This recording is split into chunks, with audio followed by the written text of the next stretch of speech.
Jedi Squadron is a podcast run by the Anime Secrets website. Check us out at animesecrets.org for more anime, video game, tokusatsu, and now Star Wars content.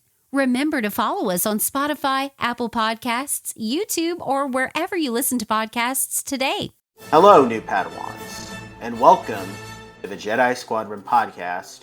Here, you will be taking lessons in the many pieces of the Star Wars universe, whether it be the movies, animated series, video games, comics, and etc.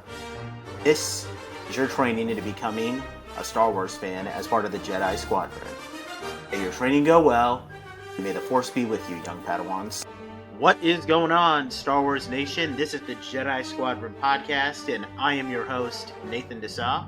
And I am your host, Rizwan Merchant. And today, we've been building up to this for quite a while.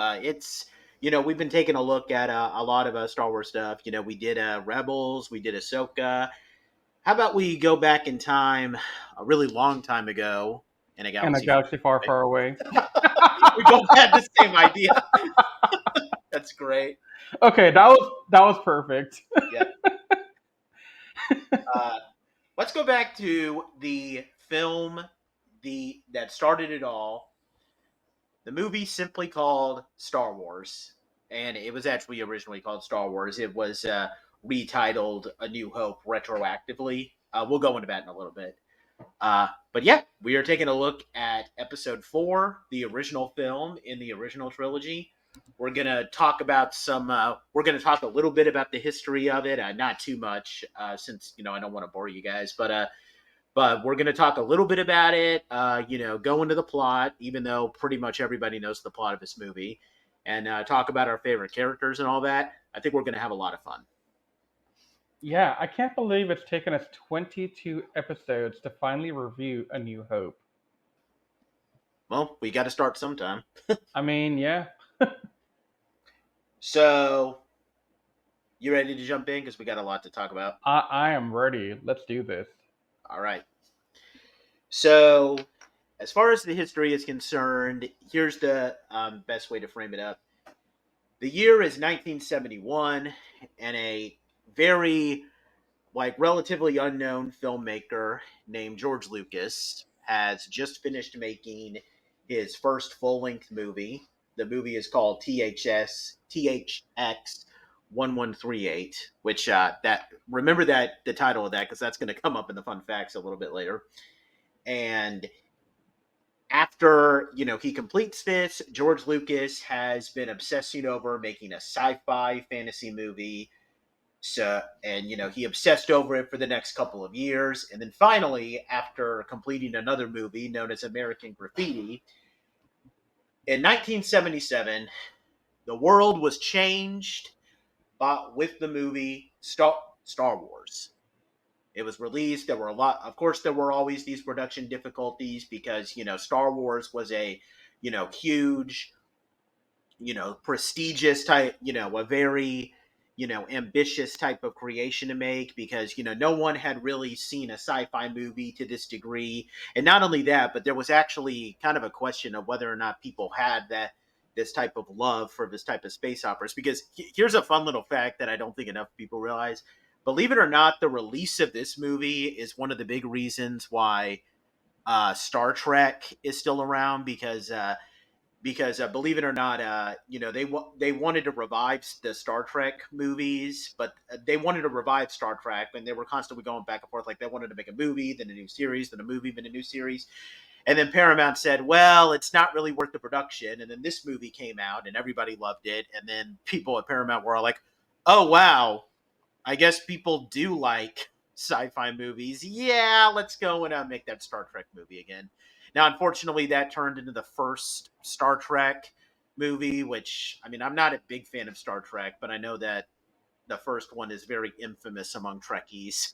But you get what I mean. Like, this movie was so big that, it basically gave everyone a new love for sci-fi. And there's a reason why, one could say that without this movie, we wouldn't have so many other sci-fi franchises. Yeah. I mean, how many movies out there owe this franchise for even having a thought of being created. I mean, the closest you could probably get was, maybe Stanley Kubrick's 2001: A Space Odyssey, but I mean that has science fiction elements, but that's more of like a more like cerebral, like psychological movie to my knowledge. Yeah. It's been a long time since I've seen that movie, but Well, I'm talking about stuff like Battlestar Galactica.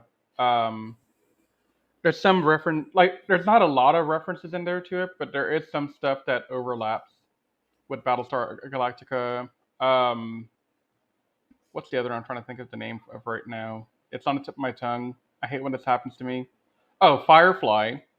I don't know yep, if you've ever seen that, but Firefly, that kind of writing is very, you know, it's not exactly like this. The Mandalorian's the closest thing you get to Firefly, yep. but just the idea of it, the idea that we can have a space setting with spaceships and adventure, that's something that came out of this, I think. And then, of course, the Orville, while heavily Star Trek centric, has a ton of Star Wars references and plot points as well. Isn't that a show made by Seth MacFarlane? Yes. Okay, well that explains it because he's like a die-hard Star Wars fan. Yeah. And then Babylon 5, that's the other one I'm thinking of. That that's probably the closest thing you're going to get in a TV show format outside of the universe, in my opinion. Yep. Now, mind you, I've only seen like probably the first season or two of it. I don't think I've gone beyond that. Hmm. Maybe I stopped in the middle of season two, but yeah. So those are like the big. Those are some of the big influences that I can see and name off the top of my head. There's a ton more that I'm not even thinking about right now. Hmm. But no, this franchise with Star Trek paved the way for the space opera and the space action adventure genre to really kick off. And I would honestly say, like, I'm not sure when when Star Trek TNG, the one with Patrick Stewart as Captain Picard. I'm not sure when that came out because again, I watched some of the Star Trek movies, but I'm not as big into like the lore of the ongoing series. But I would argue that like Star Wars kind of changed Star Trek, a little bit too, because like sure, I mean, people could say, Star Trek, the original series, was a sci-fi thing, but I mean, I've watched a bunch of episodes of the original series, and it's all just a bunch of like episodic shenanigans with like no real world building. I would say that like this franchise led to like a sci-fi series with like a lot of really deep mythos and lore. And Yeah, that's what kind of influenced Star Trek into becoming, kind of what it is nowadays, where like, there's lore behind the Klingons and the I think Romulans or whatever they're called, like that those kind of Romulans. things. Yeah.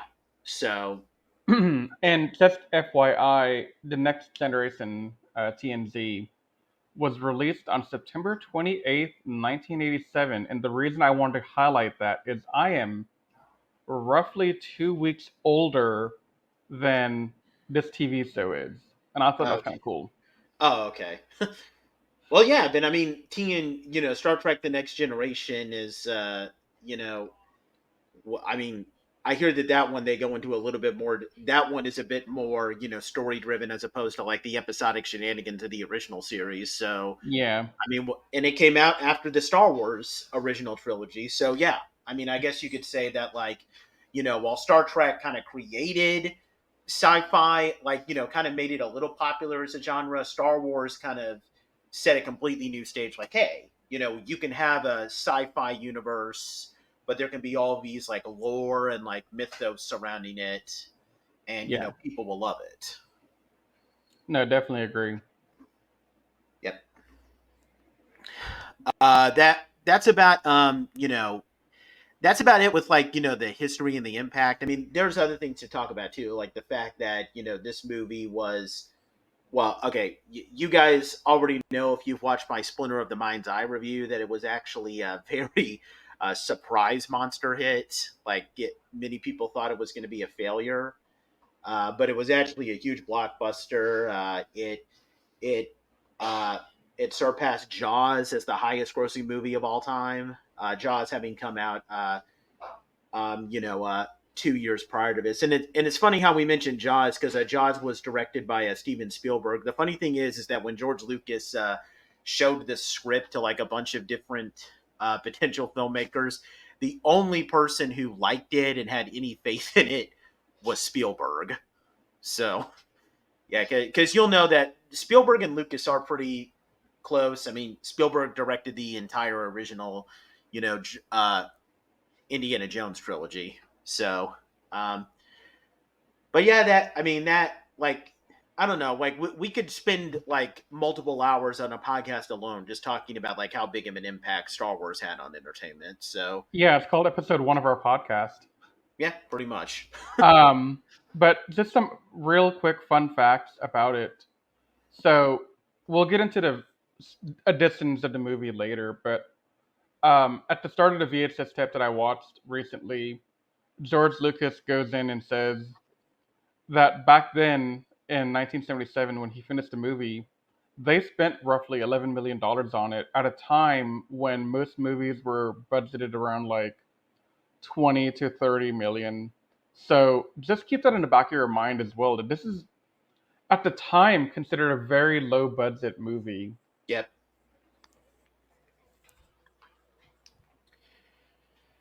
All right, so let's jump into the to the plot of this movie. Just to tell all, I don't know, one of you who have never seen this movie. Um, Although, funnily enough, one of my wife's coworkers has apparently never seen Star Wars. So, hey, I mean, there are some people. Can What are your you going to wife's do with your friend life? really be her friend if she hasn't seen Star Wars though?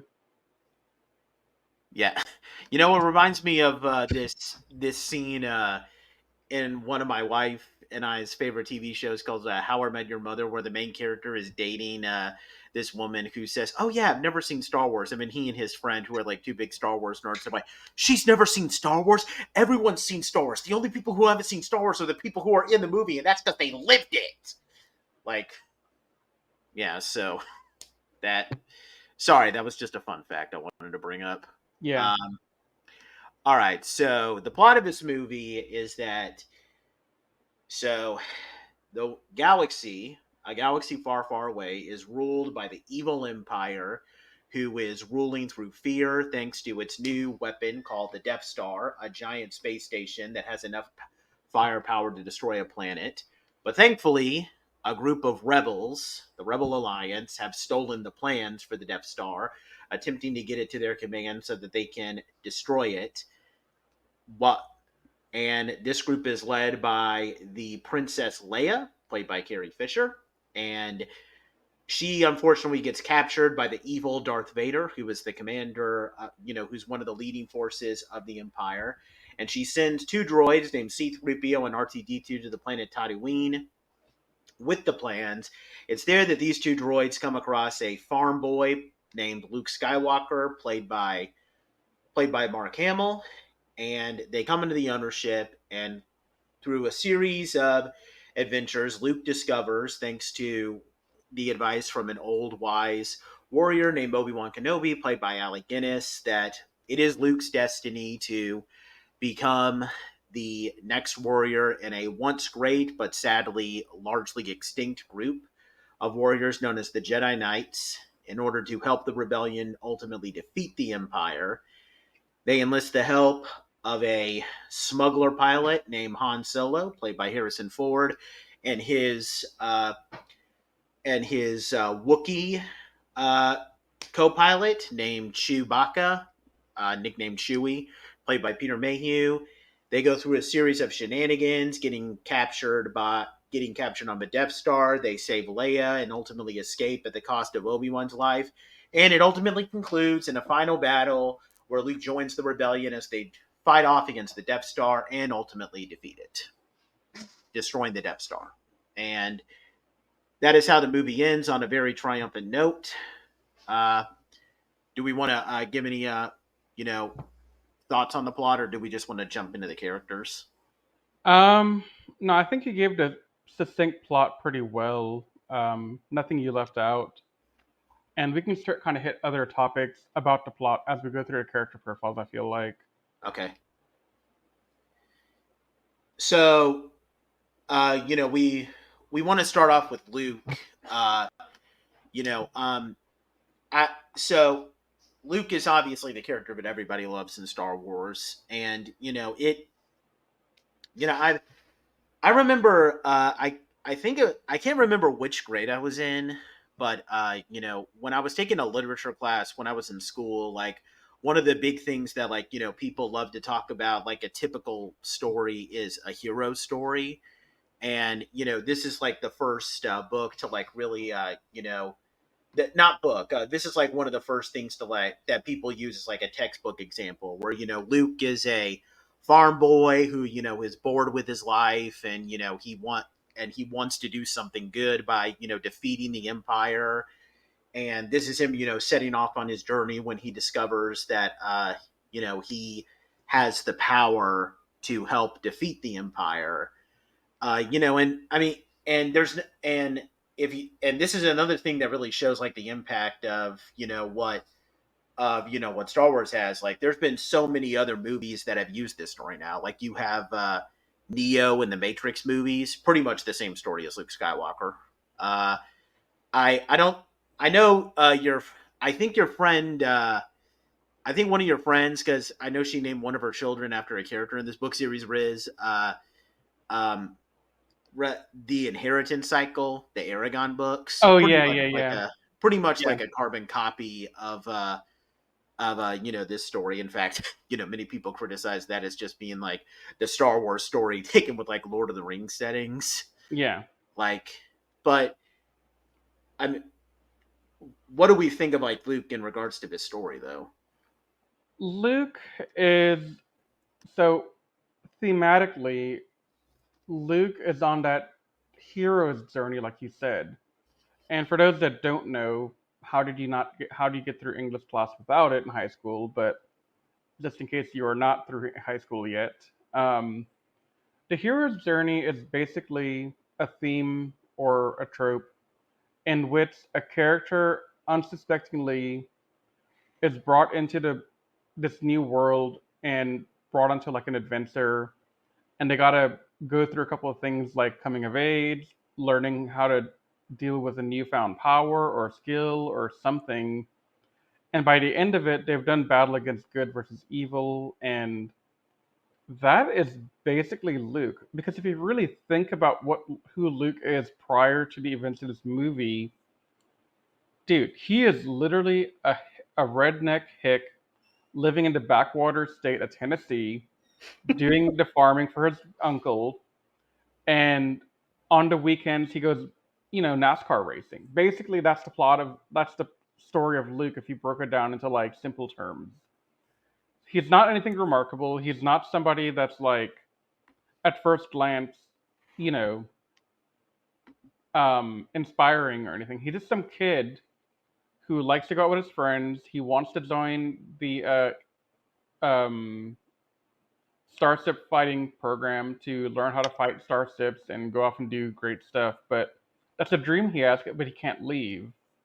So to me, Luke represents the everyday person who is, through many events and circumstances, thrust into this story and this journey that he was not expecting, and he has to overcome crazy odds to get there, while being, in my opinion, a very average human being prior to the events. Yep. And he does definitely rise to greatness throughout the franchise. You can see it in different iterations of Luke throughout everything. So yeah, that's my 2 cents on Luke. Yeah, I mean, it's a pretty simple thing, but I think honestly that's why, people really, resonated with, the original Star Wars trilogy, because like it's a pretty easy thing to follow. Luke, like you said, he wants to do, all he wants to do is just join the rebellion, but then he's told that like he has a power that, no one else has. Well, okay, supposedly no one, but we'll get to that uh Yeah, later.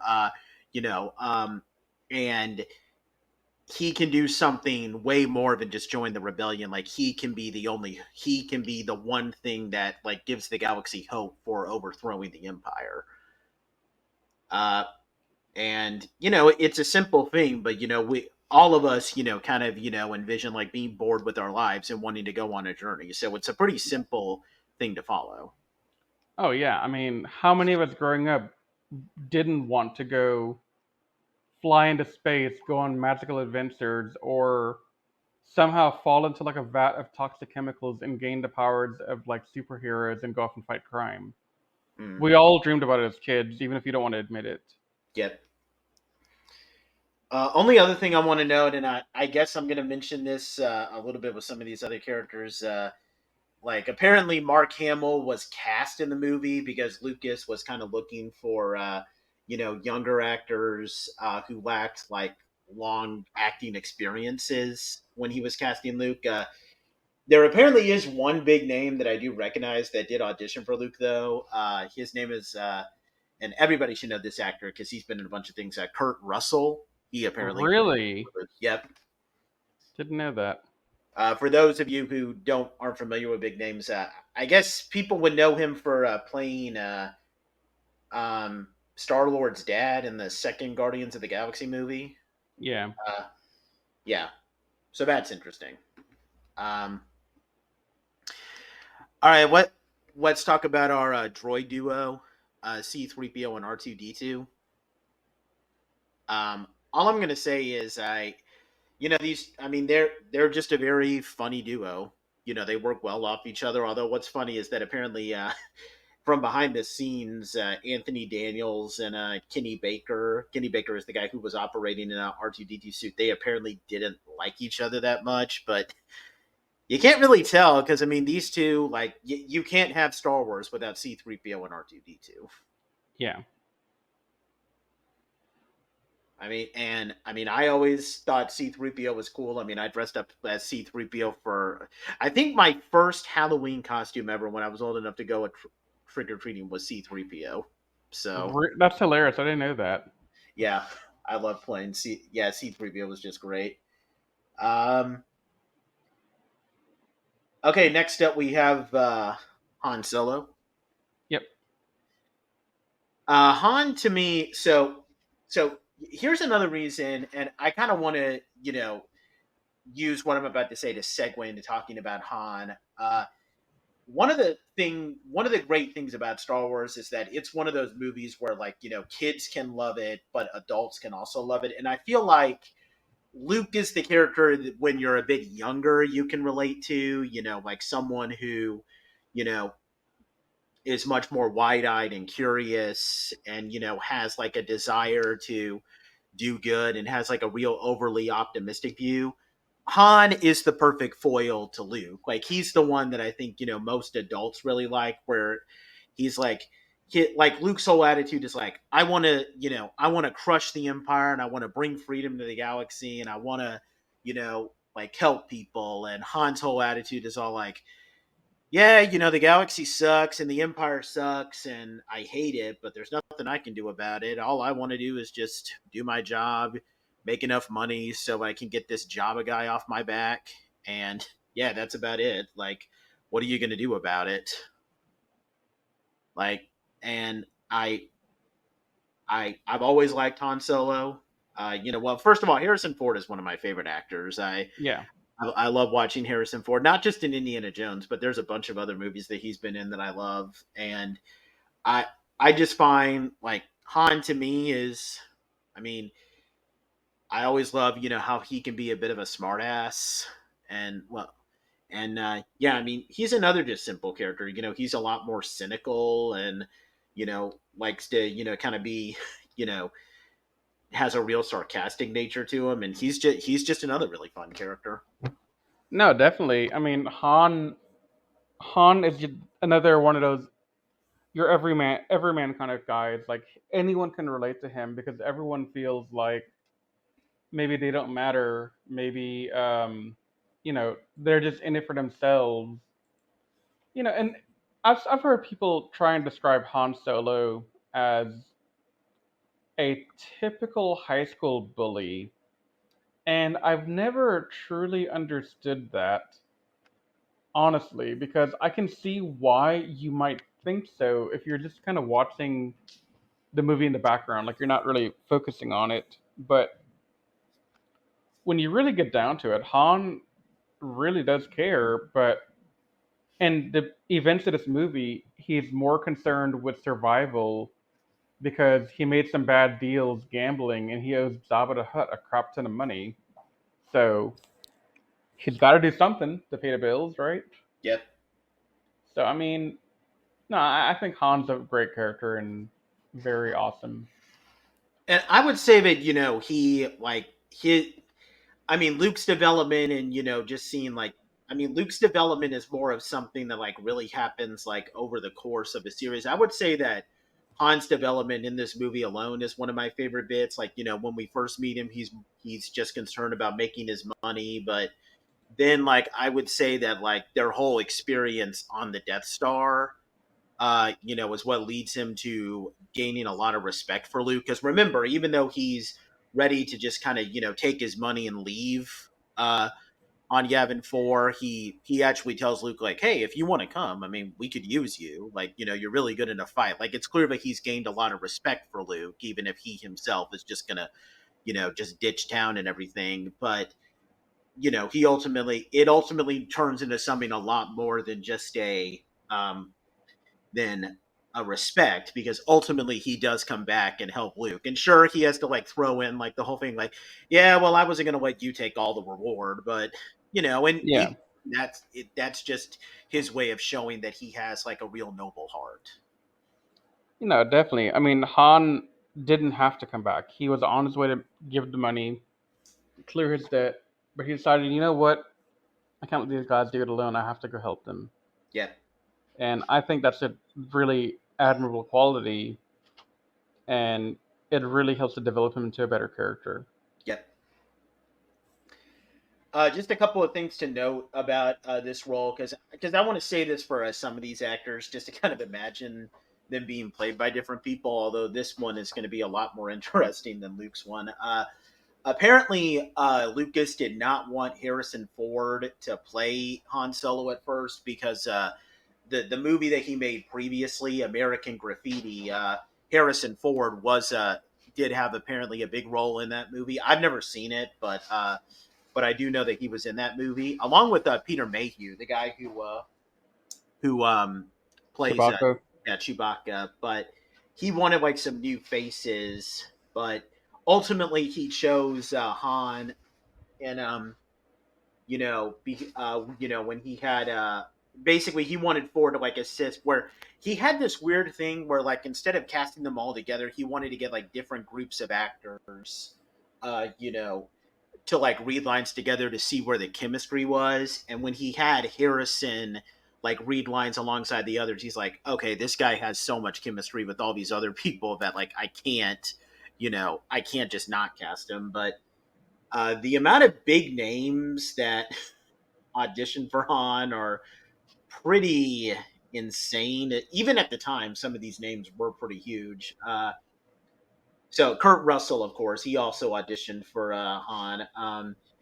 There's Nick Nolte, who wow, Nick Nolte, I could see that because Nick Nolte's always kind of had like this bad boy image. I mean, I know he's not really like now, but at the time he was a huge actor. Uh, Sylvester Stallone, I don't know about that. That Uh, would be a weird one, honestly. Bill Murray, really, Bill Murray? Although Dude, no. yeah, Christopher Walken, That'd be no, kind of cool. maybe Burt Reynolds. I could see Burt Reynolds doing that, honestly. Jack Nicholson, that that would have been great. Uh, Although I don't know if Jack Nicholson was big or not at the time, because he didn't get big until he did that movie One Flew Over the Cuckoo's Nest, and I don't know if this came out before or after that. Yeah. We have James Caan. Nah, I don't. What do you think about James Caan? You know who James Caan is, right? Nope. I'm Googling him right now to not sound like an idiot. Have you ever seen the movie Elf? Like, the movie that came out in like the early 2000s? Yeah. No. Okay. Okay, let's I continue. I never liked the actor who played the main character in that movie, so I didn't want to watch it. Oh, okay. Yeah. Robert De Niro.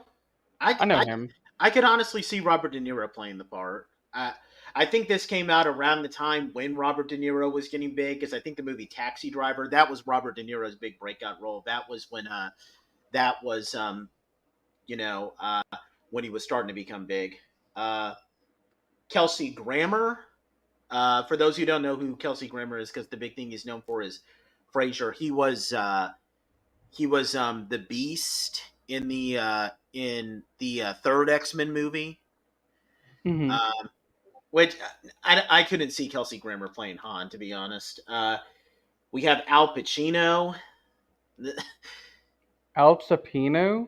Al Pacino. Like, is that who I think you're talking about? Yeah, Scarface. How? That's crazy. I didn't even know that was a possibility. Steve Martin, I know and him. you know him.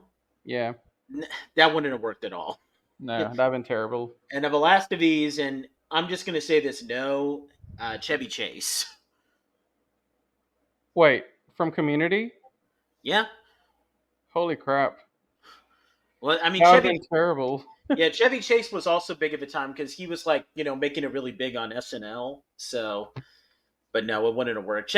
Chevy Chase is like a pure comedic guy, so I could not see him play Han in the slightest. Um, but yeah, I'm glad that they went with Harrison Ford because he's one of my favorite actors. Even though apparently Harrison Ford has always he's never hated Star Wars, but he's always, I don't know. He tends to look at Indiana Jones a bit more fondly than he looks at Star Wars. Um, but yeah, I'm glad that they went with Harrison Ford because honestly, I mean, maybe it's just because I've been watching this movie since I was like 4 years old, but I can't see anybody other than Harrison Ford as Han Solo. No, I can't. That is him for life. All right, our next character we're going to take a look at is Obi-Wan Kenobi.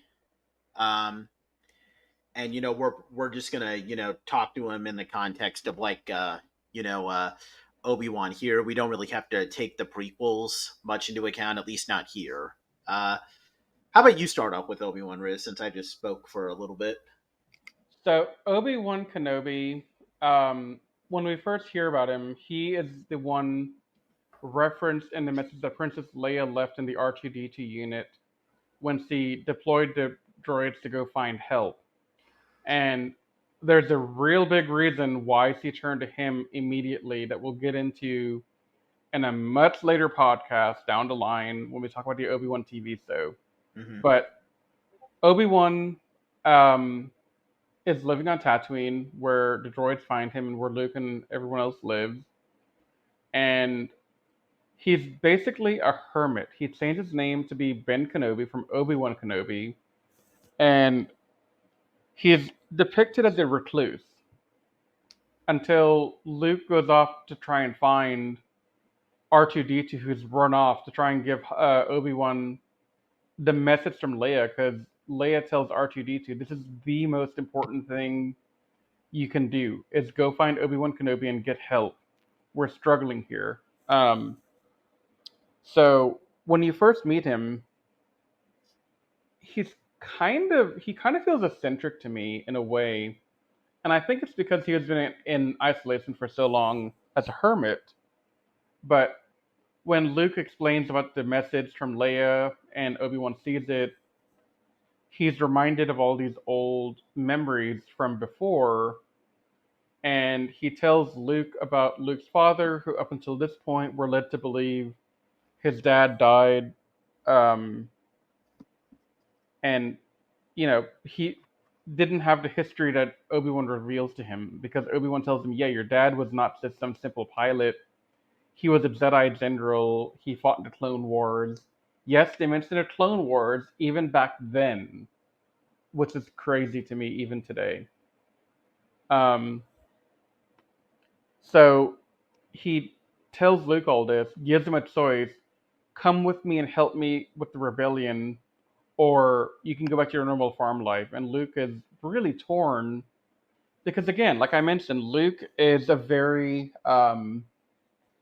simple, down to earth guy. He has responsibilities to his uncle to help with the farming and everything. He has his own ambitions to go to Starfleet school.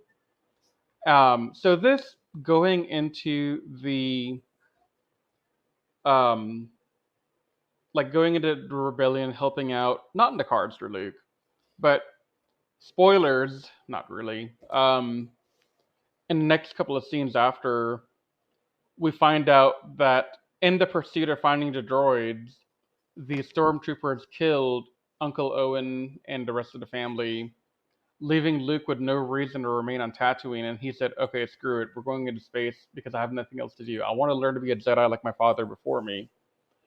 And Obi-Wan spends the rest of the movie training him. Um, and there's also a lot of reference to the fact that maybe Obi-Wan and Darth Vader have some history together, which will uncover a lot more in the prequel trilogy. Yep. And this leads to Obi-Wan's untimely demise around 60% way into the movie.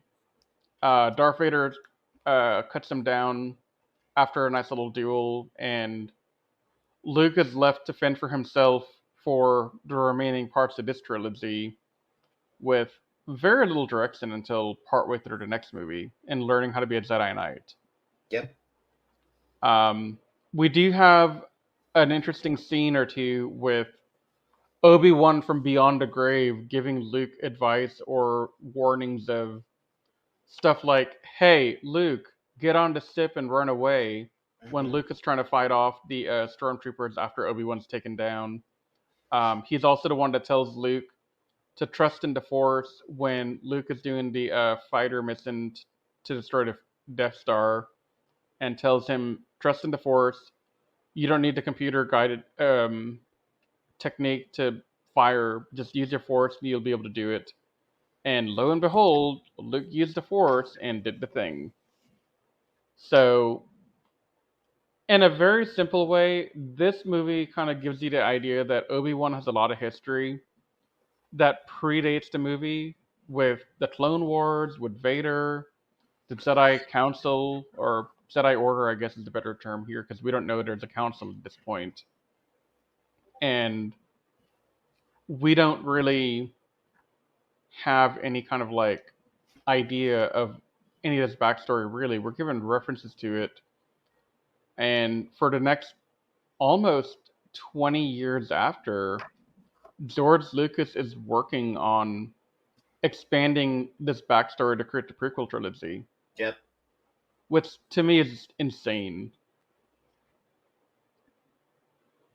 Yeah, and So, I appreciate him expanding that though, because I mean I've said this multiple times. Obi-Wan is like probably my favorite Star Wars character ever.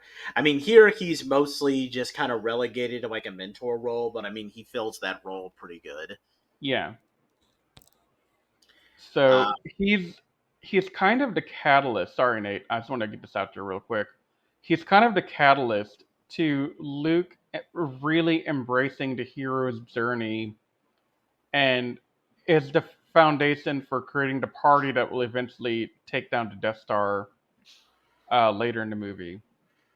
and if we want to compare, this to like other sci-fi things like Obi-Wan, I mean, maybe Yoda to some extent too, but if we're talking about just this movie alone, like Obi-Wan is like the inspiration for characters such as Mr.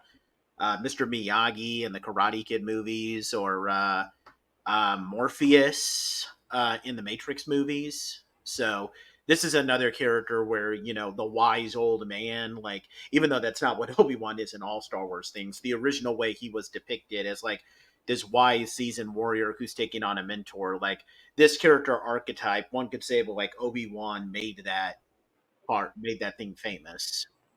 You know what the interesting part is? I don't know how I forgot to mention this earlier, but George Lucas drew some of his inspiration for the Star Wars movie, the first one, from the old samurai movies. and that's the basis for us to have, what we have today is Star Wars is based on old samurai movies by Akira. I'm gonna forget his last name now. Kurosawa. Kurosawa, yeah. And it's interesting you mention that because one of the actors that Lucas was really looking to get, pretty much the only actor other than Guinness who was considered was because here was the thing. Lucas was taking a lot of advice from Francis Ford Coppola, the guy who directed the Godfather movies, and you know, Coppola said you need to have at least one actor who has like a lot of experience, and Lucas decided, okay, I need to get an established actor. The one guy that he really wanted to get was actually the guy who starred in all of Kurosawa's samurai movies. His name is. I apologize if I'm botching this, and my wife can probably hear me, so I really hope I don't botch this. But Toshiro Mifune, I think. He really wanted to get that actor who is the star of all those Akira Kurosawa samurai movies to play Obi-Wan, but apparently he turned it down because you have to understand sci-fi movies at the time were kind of looked as like cheap and like kid friendly and all that, and he was kind of afraid if I'm in one of those movies I might cheapen the image of a samurai. So pretty Yeah. understandable. It sucks that we didn't get such an epic guy to like play in the movies, but it makes sense. Yeah. So it's just funny to me that they draw the inspiration from the Akira Kurosawa movies, but then also the westerns in America. And we see a lot of the stuff in this movie because you have the old Sage mentor who passes on the swordplay technique to Luke. You got Han Solo, who basically represents the Western motif. He is a cowboy in space, Yep. for all intents and purposes. So there's a lot of the stuff going on, and then the hero's journey is a very big samurai theme. So a lot of the stuff that we're seeing in the first Star Wars movie comes from these two very different but compatible genres. And I do think that for what the part is supposed to be, Sir Alec Guinness still does a good job at it. I love Alec Guinness in this role. Oh, absolutely. Alec Guinness is a great person. It's unfortunate that he wasn't as interested in the role and the movie itself. Well, okay, I'm glad that you mentioned that. I do have this listed in the fun facts section, but I kind of want to say this now.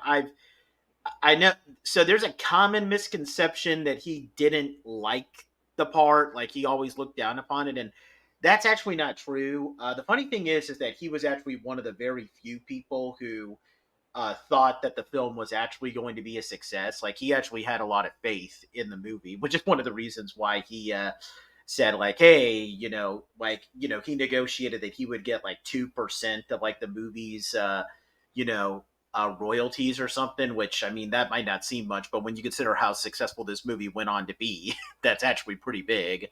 But Yeah, but in truth, he didn't have any problem with the movie. Like, okay, he kind of thought, okay, I mean, this movie isn't as sophisticated. I mean, it's got a lot of like, bad dialogue and it's not as sophisticated as some of the other stuff that I've done, but there's a lot of heart in it. I like working with the actors, and everyone has said that he was very professional and he was very easy to work with on set. Like he was a yeah, great mentor. The problem is after the movie, that's where his disdain really began, because you have to understand, like he was a very respected actor. I mean, he was a World War II veteran. He fought in the Royal Navy during World War II. He had won multiple Academy Awards, and yet almost everyone, especially kids, would frequently associate him with this movie. Like, how are you going to feel when like you've been in all these other like really big like deep movies and people are always just going to see you as that old wise Jedi from Star Wars? Like, yeah, when Star Wars wasn't really as big of a thing at the time, you're going to feel kind of a little sour about it. yeah. So So yeah, I mean, honestly, like if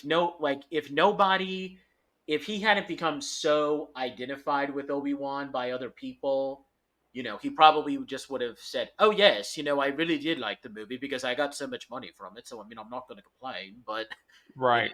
but it's the hindsight that kind of hurt it. Yeah, because I know he didn't like the dialogue all that much in the movie. Yeah, I read something about him writing a letter to somebody complaining that he was not a fan of the dialogue and he wished he could write some of the dialogue over again. But I don't think he was able to. yeah, But there's also a fun story here that Carrie Fisher told years later when asked about his relationship with people on set. And, Mark Hamill, like we mentioned earlier, he's a very young actor just starting out. And he's paired off with Alec Guinness of all people. I mean, he is a fanboy at this point in time. So here's good old Mark Hamill asking Alec Guinness all these questions, and Carrie Fisher says, "Yeah, there's one time that Mark did this enough that Alex said, I will give you $20 to shut up and go away." And that was meant to be a more lighthearted humor, haha kind of thing from Carrie, just to poke fun at the both of them. But a lot of fans actually took that to heart and said, "Oh, he didn't even like his time on set because he told Luke to shut up and go away." But I think they twisted Carrie's words on that. yeah. I don't know. There are so many people that I don't know. Everybody always loves to hear stories about how like actors who didn't like their own movies. Like there's a lot of people who are obsessed with like the fact that like Christopher Plummer never who plays Captain Von Trapp in The Sound of Music hates that movie, which he does by the way. Yeah. But so I feel like people just kind of want to project that with Alec Guinness and Star Wars. But yeah, I mean, I don't think he hates the movie. It's not that he hates the movie. It's just he kind of hated what the movie did to his image. Yeah. Yeah, but he's still a great actor. I mean, I wish. Okay, part of me wishes I could have met him, but then I probably would have brought up some Obi-Wan Kenobi stuff and really irritated him. So it's probably good for him that I didn't meet him. But either way, I mean, he was really great in the part, and You almost made me question you, Nate, because the way you're going with that statement, I was like, is Nathan going to end this by saying, I'm glad he's dead so I don't get a chance to meet him and make him irritated in me? no, I'm not. No, I he had a That's great where my career. mind went. I mean, I've seen interviews with the guy. He seems like a real class act. Yeah. He seemed like a real class act when he was alive, and I mean, I hope that his soul is resting in peace because he seems like a genuinely good person, despite what a lot of media has been twisting things around to be like. Oh, absolutely. All right, so now we're going to move on to Princess Leia, who she's played by Carrie Fisher. I have I have complicated views with Leia, at least in regards to this movie. So, how about you say what you think about her, real quick? Leia has very little, like, real screen time here. Um, in the first scene, she's just kind of there giving Archie the message, and then she's kidnapped. You see her again when Alderaan blows up, and you can tell that she's a lot of pain seeing her home planet, quote unquote, home planet blowing up. And after that, you don't really see her again until she starts interacting with Han and Luke during the rescue and the eventual attack on the Death Star. So, unfortunately, in this movie, she's not a very big, like, influence, really, except for the fact that she's kind of the catalyst that starts off a lot of the events because she's the one that sends out the droids to go find Obi-Wan Kenobi, and that leads to Luke and Han. But Leia herself didn't get a lot of stuff to do here. And the things that she did get to do made her, on one hand, come off. Um, it's hard to describe it the right way, but a lot of people have described her interactions with Han and Luke as very conceited and ungrateful because she wasn't really thankful that, oh, these guys came and saved her. She was kind of like sarcastic, like, these are the two people that are going to come save me, a cowboy and a hillbilly from Tennessee. What the hell? Where's the knight in shining armor that I ordered Obi-Wan Kenobi? So there's that. But there's also a couple of scenes when she's interacting with Luke, specifically, that I feel that she breaks away from that conceitedness and shows true gratitude to him, meaning she just didn't have chemistry with Han Solo, which is ironic because later on they end up getting married, but that's a whole nother story for a whole nother movie on a whole nother podcast. But yeah, those are my thoughts, Nate. I'm kind of curious to hear your conflicted thoughts here.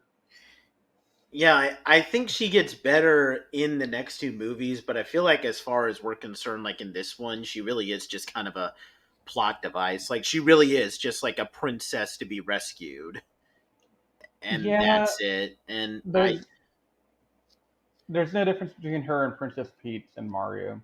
yeah, like I feel like they wanted to make her, and maybe it's just because at the time, like we didn't really have that many. Like, hold on, what year did the movie Alien come out? I'm gonna look that up real quick. It came out Uh, in 1979. Okay, like so I 2 years later. I think at the time we weren't really we didn't really there weren't that many like good like strong female characters because again like I mean the first like big classic strong female character we can all think of is Ripley, Sigourney Weaver's character from Alien. And, but that movie wouldn't come out. So I feel like they were trying to make her a little strong by just like giving her like this real, like, wisecracking type of person. Like, hey, someone has to save our skins. But Hmm. I don't know. Like, she becomes, I mean, Leia is one of those characters where you have to watch the next couple of movies and also read the books to really find her to be more interesting. I don't know if you need. So I know you need the books to get more out of her, but I think you can get enough of her in the original trilogy to be okay with, the character Yeah. and love her. Because I know a ton of fans who have never read a single book, myself Yeah. included, for the most part. I've read a couple here and there, but not as many as you or some other people I know. And I still thought she was a fantastic character by the end of the Yeah. trilogy. But like, if I talk about her just solely with this one, I mean, I hate to say this, but I think she's much more interesting in the Kenobi series as a kid than she is here. Uh, Out. yeah. I liked her in Force Awakens. I thought she did a pretty good job, kind of Yeah, being but a badass leader. yeah, and yeah, she's fine there. I'm just talking about in like this movie. Oh yeah, no. In this movie, she's Yeah, definitely very yeah. yeah. Um, the only there were a lot of people who auditioned for her. There's only two names that I recognize on her list. Karen Allen, who ironically enough would go on to be Marion Ravenwood in the first and fourth Indiana Jones movies, and I think she has a cameo in the most recent one that came out, but I didn't see that one. So, uh, and Jodie Foster, aka Clarice Sterling from Silence of the Lambs. That would have been crazy. Yeah, yeah, because this also came out when Jodie Foster was still kind of starting to become big because she had just been in Taxi Driver. So Yeah. So one kind of comment here. Do you think some of the people who ended up being the selection by George were not entirely all based off of like acting? I mean, obviously we had Alec Guinness and we had Harrison Ford, but do you think the reason we didn't get any of these other big names that we're talking about because this movie literally cost $11 million to make? I don't think so because with that VHS tape that you mentioned, because with the VHS tapes that we got, we always see an interview with George Lucas and this one film critic Leonard Maltin, uh, Hmm. where Lucas said that like the big thing that he was looking for was like a cat like he had a very unconventional way of casting where he would have like different groups of actors reading lines together, and I feel like he just really thought, I mean, this is why he ultimately chose Harrison Ford, because reminder, he did not want Harrison Ford because he didn't want Harrison Ford to be like, he didn't want to think that there was some favoritism with him, but you know um I think it's just because he saw Mark Hamill and he saw Harrison Ford and he saw Carrie Fisher, and how they have this chemistry that he was looking for together, and he just thought it was perfect. Which, I mean, it was, because, I mean, you can never see any of these other characters.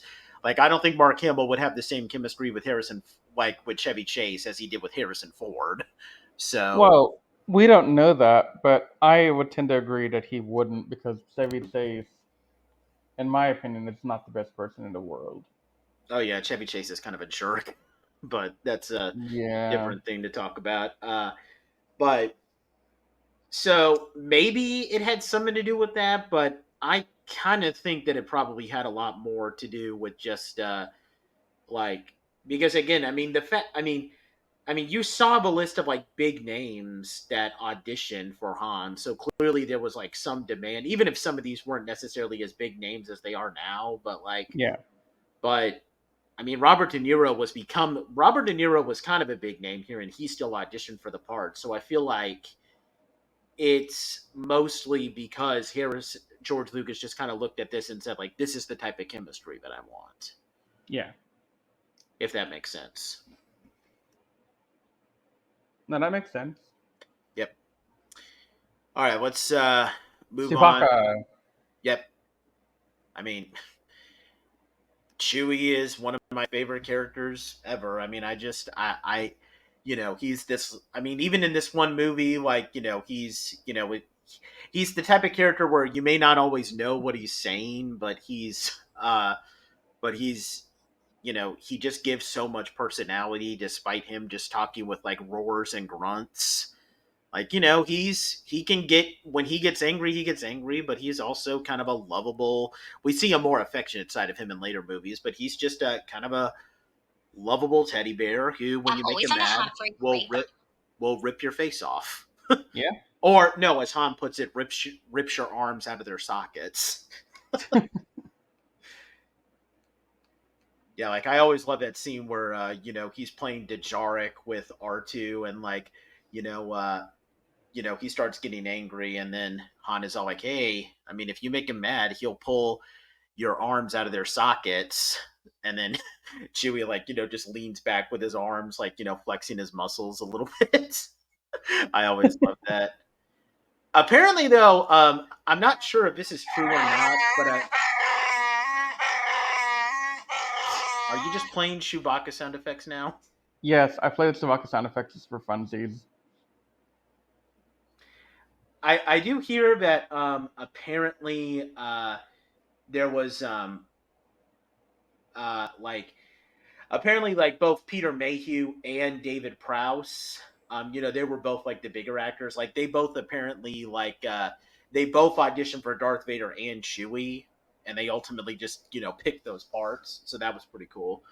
Um, Only other thing I know is that apparently some of the like, in order for like the dialogue with Chewie to sound a bit more you know, natural. Like, apparently, like, I think Peter Mayhew would say something along the lines of what Chewie is meant to say, so that they could work off that line. Like, there's a scene where Obi-Wan, like, he leaves, to go shut off the tractor beam, and then Chewie says something, and then Han says, "Boy, you said it, Chewie." Like, apparently Peter Mayhew said something about all like, "Hey Han, that old man has gone completely crazy," and then Harrison Ford is all like, "Yeah, you said it, Chewie," and then they just dubbed over him Yeah. like growling in post production.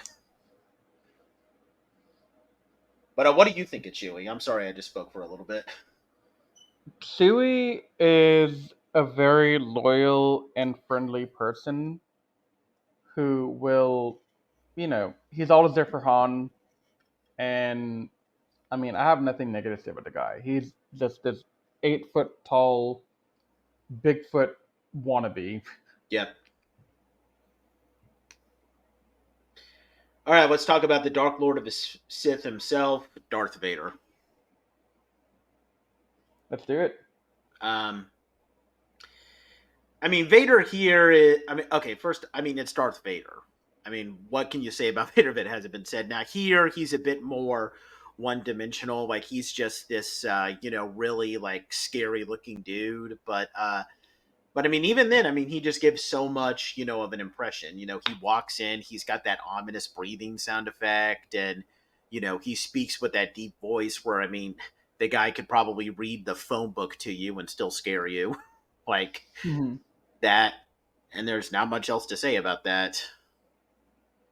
I mean, he chokes someone just by like barely closing his fingers at them. Yeah.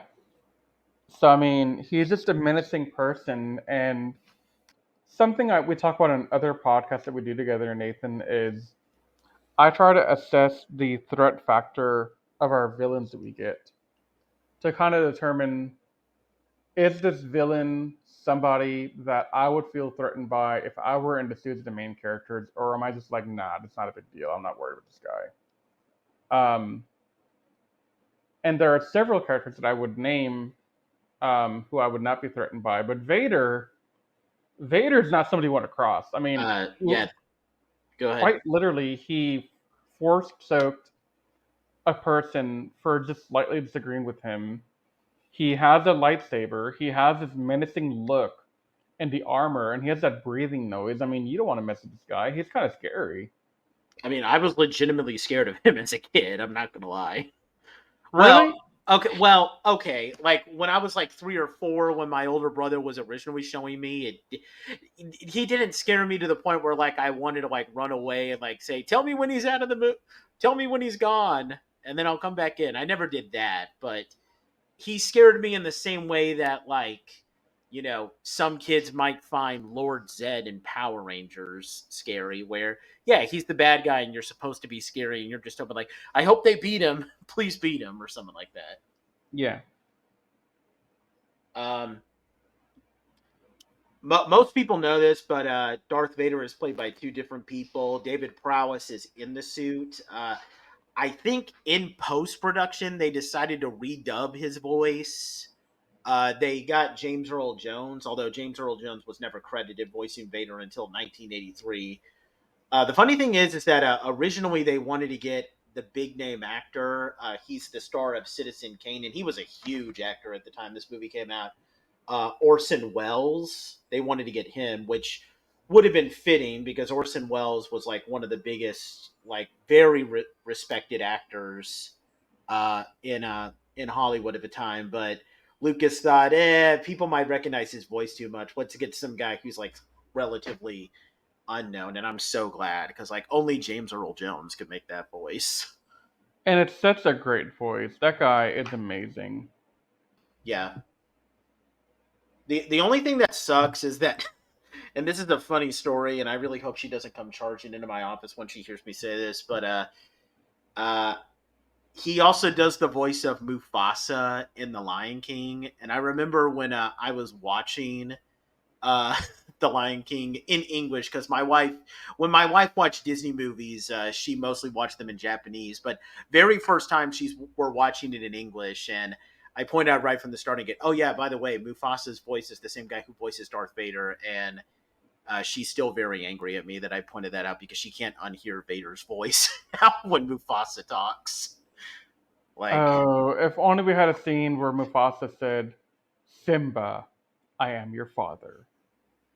actually, yeah, I kind of when we were first watching it, I actually kind of wanted to screw with her, where like where where Mufasa says it being like, "Remember, Simba," and then I played the clip of Vader saying, "I am your father," and she punched me.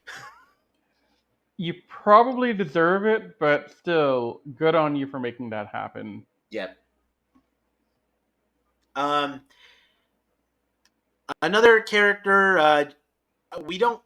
You didn't want to really bring him up. You were questioning whether or not you wanted to bring him up. Sorry, but is Grand Moff Tarkin, which it maybe it's just kind of And I'm going to be honest, like, even if I look at him just in this movie and not, Hmm. view like what we see Tarkin later in the Clone Wars or the book that I read about him, maybe it's just Peter Cushing's acting, but like Tarkin, in my opinion, really leaves like a really like great impression here. Like, obviously, he's not as scary as Vader because he is just like a normal British dude walking around in like a navy suit, but Yeah.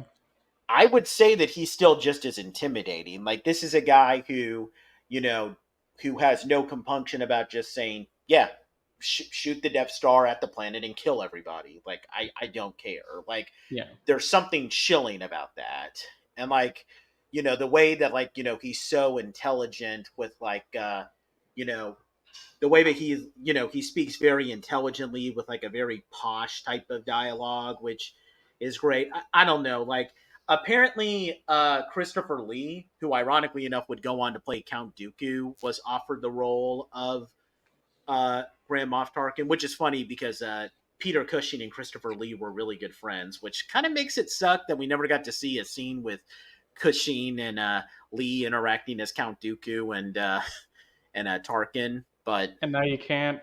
May he rest in peace. yeah, well, unfortunately, Peter Cushing died before the prequels even started coming out. So I know.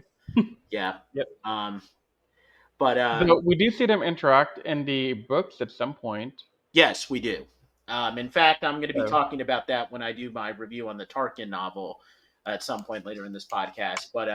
yeah. But personally, as much as I like Christopher Lee and I think he was perfect as Count Dooku, I think Peter Cushing was better for Tarkin, because he has this real like when you talk to him, he has like a very like posh way of speaking, like a very like high class like you know um, setting. But when you really look deep into his eyes, like there is like a ruthless figure who knows no mercy and has no compunction about like ruling through fear. Like, this is the type of guy where, if I'm an officer reporting to this guy, obviously I don't want to report bad news to Vader because I know he's going to force choke me, but I'm not going to be comfortable reporting news to Tarkin either, because he may not choke me like Vader, but he has this real like soul crushing look, if you know what I mean. Like, just a real ruthless, like, I don't know, like when I was a kid, Tarkin didn't really give much of an impact on me, but looking at him as an adult, like, I don't know. Maybe it's just because Peter Cushing is just a very talented actor, but that's what I get from Tarkin. But what do you think of him, Riz?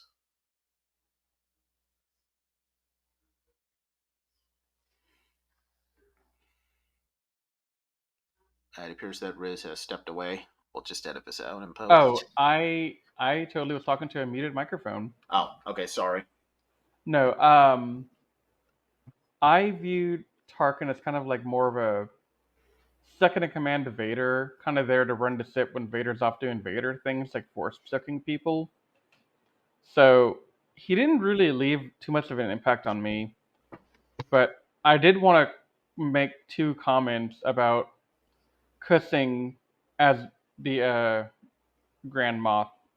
So he actually didn't know what Grand Moff meant, and he's on record making a joke saying, "Is that something with infested clothes closet? Because that's totally what I am." And then, according to Den of Geek from a 2018 article that they wrote, when they're filming the scene with Alderaan blowing up and Tarkin's in that scene, he's actually wearing slippers. Actually, yeah, I'm glad that you mentioned that. He was at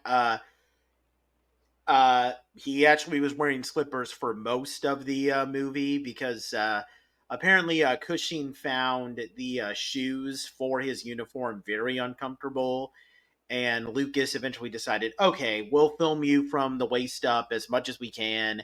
You can wear slippers, and you only have to wear those boots for like the one or two long shots we're going to do for you. Yeah. And it was apparently kind of a bit of a torture for some of his co-stars because everybody had to really work hard not to laugh watching it walk around in Yeah. slippers. Yeah, that's the thing.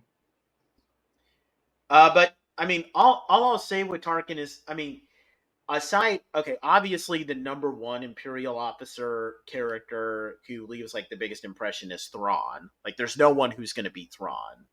Like, Thrawn is the go when it comes to like Imperial officers. But I would say that Tarkin is the second because I mean, he left a decent enough impact on me, and we later see like, I mean, I've read the novel that goes more into his backstory, which I enjoy, and we see some episodes of him in the Clone Wars where he's pretty interesting. So yeah, I would say Tarkin. He's not. He's certainly not challenging Thrawn for that number one spot in terms of Imperial officers, but he's a very solid second for me. Yeah. I mean, because I mean, his competition are like a bunch of people who are mostly dead. Like, I mean, does anybody even remember like Admiral Piet or? Okay, some people No, would remember Admiral Piet, but uh, he's yeah, not that's, important enough. or General Veers in The Empire Strikes Back. Maybe people would remember Admiral Ozzel just because Darth Vader literally calls him stupid, but that's about it. Yeah. And finally, to wrap this up, we can talk about. Um, Go ahead. One thing I do want to mention as like a side note, last year when we had the writer's strike and the Screen Actors Guild strike, part of what they were protesting was the use of AI and CGI to recreate people who were in a movie and continuously use them in other scenes like background characters or whatever. So you don't have to hire extras every time you want to do a movie, you can just take them from the stock. Well, 4 years ago, or maybe a little bit longer now, it's been longer than 4 years, when Rogue One came out, Tarkin was not there to play the role because he had died many, many years before, but they were able to use some very early version of deepfake and CGI to bring him back to life. And that is part of the entire controversy is that it's been going on for longer than a year. So I just want to call out that hey, even Star Wars has come victim in a way to having its actors who have passed on return Yep. in a CGI capacity because of the technology we have today. Um, yeah, I just felt like that was worth mentioning here, as we have noted that Tarkin died, and he is seen in Rogue One, and he's seen in the background, I believe, in Episode 3. Yeah, he appears in a non-speaking part at the Yeah, very end when Vader and Palpatine are overseeing the initial construction of the Death Star. yeah, I guess to wrap this up with the characters, at least we're going to talk about Uncle Owen and I guess by extension um, Aunt Beru. yeah. What do we want to say about Luke's aunt and uncle? The reason I wanted to talk about Uncle Owen and Aunt Beru was to lean more into the world building that Lucas was doing from the very beginning. Mm-hmm. So it's very obvious when I was watching the movie the other night, again in preparation for the podcast, that Uncle Owen knows everything. He knew that Anakin became a Jedi Knight and he was a star pilot, and he didn't want Luke to go down that path. And he kind of hinted that the way Anakin went out was kind of bad, which I don't know. That gave me the impression that I think maybe he knew that that Anakin turned it into Vader, but I don't think that's possible for him to know that at that point in time. But I thought the script writing that they did for the movie, in the very beginning, they had laid the seed, a foundation to give us the backstory of Vader, even as early as the first movie. Yeah. And that's all there is to say about them. That's literally why they're there. It's to give some backstory on Vader and the end of all this. Yeah, I personally think Owen is much more interesting. I mean, the only time where I've seen him to be interesting is in Obi-Wan Kenobi, where he's Yeah, still played by a Joel Edgerton. I think that's how his name is pronounced. Because there, he, we're able to see him like actually raise like kid Luke. Where here, it's clear that he cares about Luke and all that, but he's just like, I don't know, like, he's okay here. And yeah, same with Baru. Well, okay, Baru was always just kind of been Owen's wife, not really much else, but yeah. She's just known as being there. yeah. Okay, so let's talk a little bit about the music for the movie because uh this is John Williams. Of course we got to give a shout out to his music. Dude, this guy created some of the most iconic music in the world. Yep.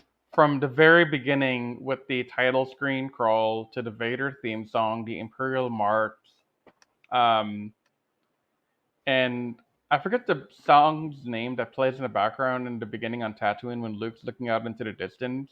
It's But it's called the Force theme. Some people call it the Binary Sunset. that's what it was. I didn't want to call it Force theme. I wanted to remember the actual name of it. So yeah. Yeah, you know he actually shares my birthday with me. He is like, there's a couple of people that I found that I really like that share my birthday, but he's like the number one guy who I'm honored to like share a birthday with. And he's still alive and kicking at the age of 91 this year. Yep. I'll admit, his main theme for Star Wars, and don't get me wrong, I love the main theme of Star Wars. It would probably be my third favorite theme song that he's done. My first one is the Superman theme song from the Christopher Reeve movie. Yeah. And number two would probably be his Indiana Jones one. I prefer those, and the main reason why I love the Superman theme song is just because there's like so much build up before they really go into like dun dun dun dun dun dun, dun, dun like that. But his main theme. There's probably a handful of other pieces of music that he's done for Star Wars that I like better than the main theme. I prefer the binary sunset part. That's my favorite one from this. Yeah. I love his soundtrack for the Battle of Yavin, and I really love that fight scene that the fight song that they play when they're fighting off the TIE fighters and the Millennium Falcon. So Hmm. there's a lot of stuff. I feel like a lot of his prequel stuff is a little bit better, and we'll talk about that when we get to it because like the prequels is when his music got way better. but he was Yeah. still Oh, good. no. Go ahead. I was just gonna say my favorite song he's ever done is actually the Jurassic Park theme song. Yeah, I like that theme song too. That's probably my favorite one, followed by like, in no particular order, the Superman theme song rates really high on my list. The Harry Potter Hedwig theme is another one I love a lot. This guy's in everything that we love, and it's kind of amazing. Yeah, and this was I the only other movie that I know that came out at the time where he did like the soundtrack for was Jaws, which yeah, the Jaws theme song is great too. But yeah, I would say that like this should be. I think this is the movie that really put him on the map because the Jaws theme song is great, although it might scare some people when they listen to it. But I would say that like this, at least if we compare this to Jaws, this was definitely his much better work. Yeah, no, definitely. Yeah, I just I don't know that I could watch like that binary sunset part where Luke is staring out like there's a reason why it's become iconic. So Yeah. like yeah, that is it's it's John Williams. Literally the man needs no introduction. No, that's definitely true. All right, so you wanted to talk about the special effects for a little bit? Yeah, so I wanted to talk about the painstaking work that these guys had to go through to even make these things happen. So, Nate, I don't even know if you know this about me, but in my earlier part of college, probably before I met you guys, I took a class on video editing, focused on like animation, and for my final project, I told my professor I wanted to make a lightsaber duel fight scene with some friends of mine. Well, he gave me a couple of different options using the more modern technique. Some of them were pretty easy, some of them were really difficult. Um, I ended up going with rotoscoping, and let me tell you, Nate, that is a very difficult thing. I did a 2 minute thing for my project, and I was like dying. I can't imagine doing feature length films doing rotoscoping. Yeah, I've heard of that technique. They use that for um, not the Peter Jackson Lord of the Rings movies, but I do know that there was an animated one that came out. It was animated by Ralph Bakshi in like the 70s. I think that's when it came out, and they used rotoscoping very heavily. So I definitely know. I can tell just by looking at it that is not an easy thing to do. Yeah, and like when my professor saw that project of mine, he was like, Rizwan, I don't want to say that you're George Lucas, but you could probably get a job doing rotoscoping for the rest of your life under Lucasfilms if you really wanted to. And I told him, no, thank you. Yeah. So, yeah, I just wanted to throw out there that, back in 1977, they didn't have a lot of computer animation. They had to do a lot of the stuff by hand. And you got to kind of give them props for that. And then also just the set building, um, given the budget of the movie, and I'm going to keep harping on how much they were able to get done with the budget they had, but they really utilized what they got to make a great looking set. Yep. Like when they're on a Death Star, that looks pretty accurate to like what you would imagine a space station would look like. R2D2 and C3PO look pretty fantastic as well for costumes. Chewbacca, you can't mess that up. He's literally a walking Bigfoot. Yep. Um, but the aliens, I mean, the detail he gives to making those costumes and just the background for them, those are pretty awesome as well. And I just want to call out, like, for the time, this movie did really well. And, a lot of it, some of it hasn't aged well, but some of it still has aged fairly well. Like, I still think the lightsaber scenes in here are not terrible. They're not like phenomenal like what we got in episode one or the prequel trilogy, but dude, it's still pretty dang good for when it was made. Yeah. And I mean, I agree with you with like the painstaking effort that they had to put in because, like, when I was looking at some of the fun facts, like, uh, I got some of them from Star Wars Explained. There's my obligatory Star Wars Explained reference. There we have it, Yeah. folks. Apparently, like, it took them like 2 weeks to like get some of the shots like finished. Like there's one shot where the TIE fighters are like, flying in to enter the Battle of Yavin. That Yeah, shot alone takes like 2 weeks just to perfect. Like that's just insane stuff right there. yeah. And I mean, looking back at it, I do want to say that if you compare that initial fight between Obi-Wan and Vader to the next couple of movies or the prequels or the sequels or whatever, it hasn't aged well from that perspective, but for the time, I'm still impressed with how well they did it, and that's what I wanted to kind of get across more. And I don't think I did a good enough job explaining that. And then also just the way that they were able to use very limited resources to do space special effects, like the Death Star and the Battle of Yavin. Those were really awesome special effects and scenes that hell, I was watching the movie the other night and I still love Battle of Yavin. That's a great battle to watch. Yeah, it is.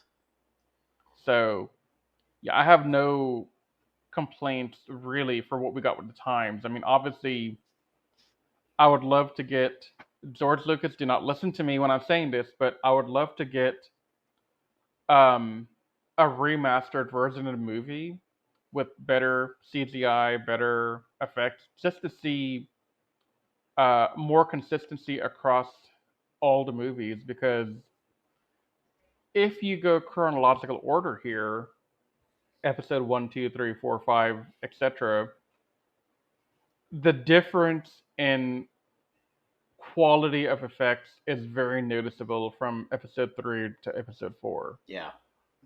So it would be nice from that perspective, but please, dear God, George, do not do it. I went through enough hell trying to get the VHS copies um, to save myself from seeing all the craziness you did put into them. But if you do decide to do that, which I mean, we hope you don't, could you at least substitute the Obi-Wan and Darth Vader duel with that SC-38 reimagined version? Because that is an epic reimagining of that lightsaber duel. Oh yeah, please, that'd be amazing. Yeah. Speaking, do we? Maybe we should use that to just kind of segue into the special edition changes now. Yeah, that's a good idea. I did a Okay. really good job doing this. I didn't plan this at all.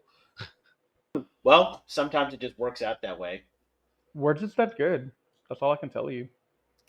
So here we go, people. I've hyped this up in several podcasts. I have looked up every single special edition change that was made from the original to the in the special editions. Now, like we said in our previous podcast, there are multiple different releases. There's the 1997, which was originally released, and the 2004 DVDs, then the 2011 Blu-ray, and a little bit in the 2019 Disney Plus releases, but there's only one major change I could think of there in the scene that unfortunately, apparently, there's a law written, and I guess God created a law where every single time they re-release the Star Wars movies, they have to edit that Han and Greedo scene to some extent, but we'll get to that. So this movie has received the most changes. So yeah, this might take a while, but I worked really hard on this, so please try to enjoy it. Um, so, with that said, we're going to talk about some of the minor changes first. A lot of a lot of shots naturally with the upgraded effects. They a lot of shots are expanded and enhanced from their original versions, often to include more detail. We're given a shot of Tatooine sunset before it pans down to R2 while he's wandering through the Doom before the Jawas ambush him. There's a closer and a longer shot of the Sandcrawler going before it arrives at the Lars family homestead. In the 2011 version, there were CGI rocks added in front of R2D2 when he's hiding from the Sand People after they've knocked out Luke, to make him appear somewhat more hidden. Every single version, the scream that Obi-Wan makes as he approaches the Sand People is different. There's new detail added. Sometimes it sounds really weird, though. I haven't memorized how each version is different, but some of the screams have been really weird. There's a longer shot kind of showing the landscape around Obi-Wan's hut, while in the original it just shows the outside. There's a lot more added detail over the painting of Mos Eisley. Well, the shot where they're looking at Mos Eisley Spaceport, they add a lot of detail in the painting that they use the shot for. There's an added shot of the Millennium Falcon lifting off from the docking bay.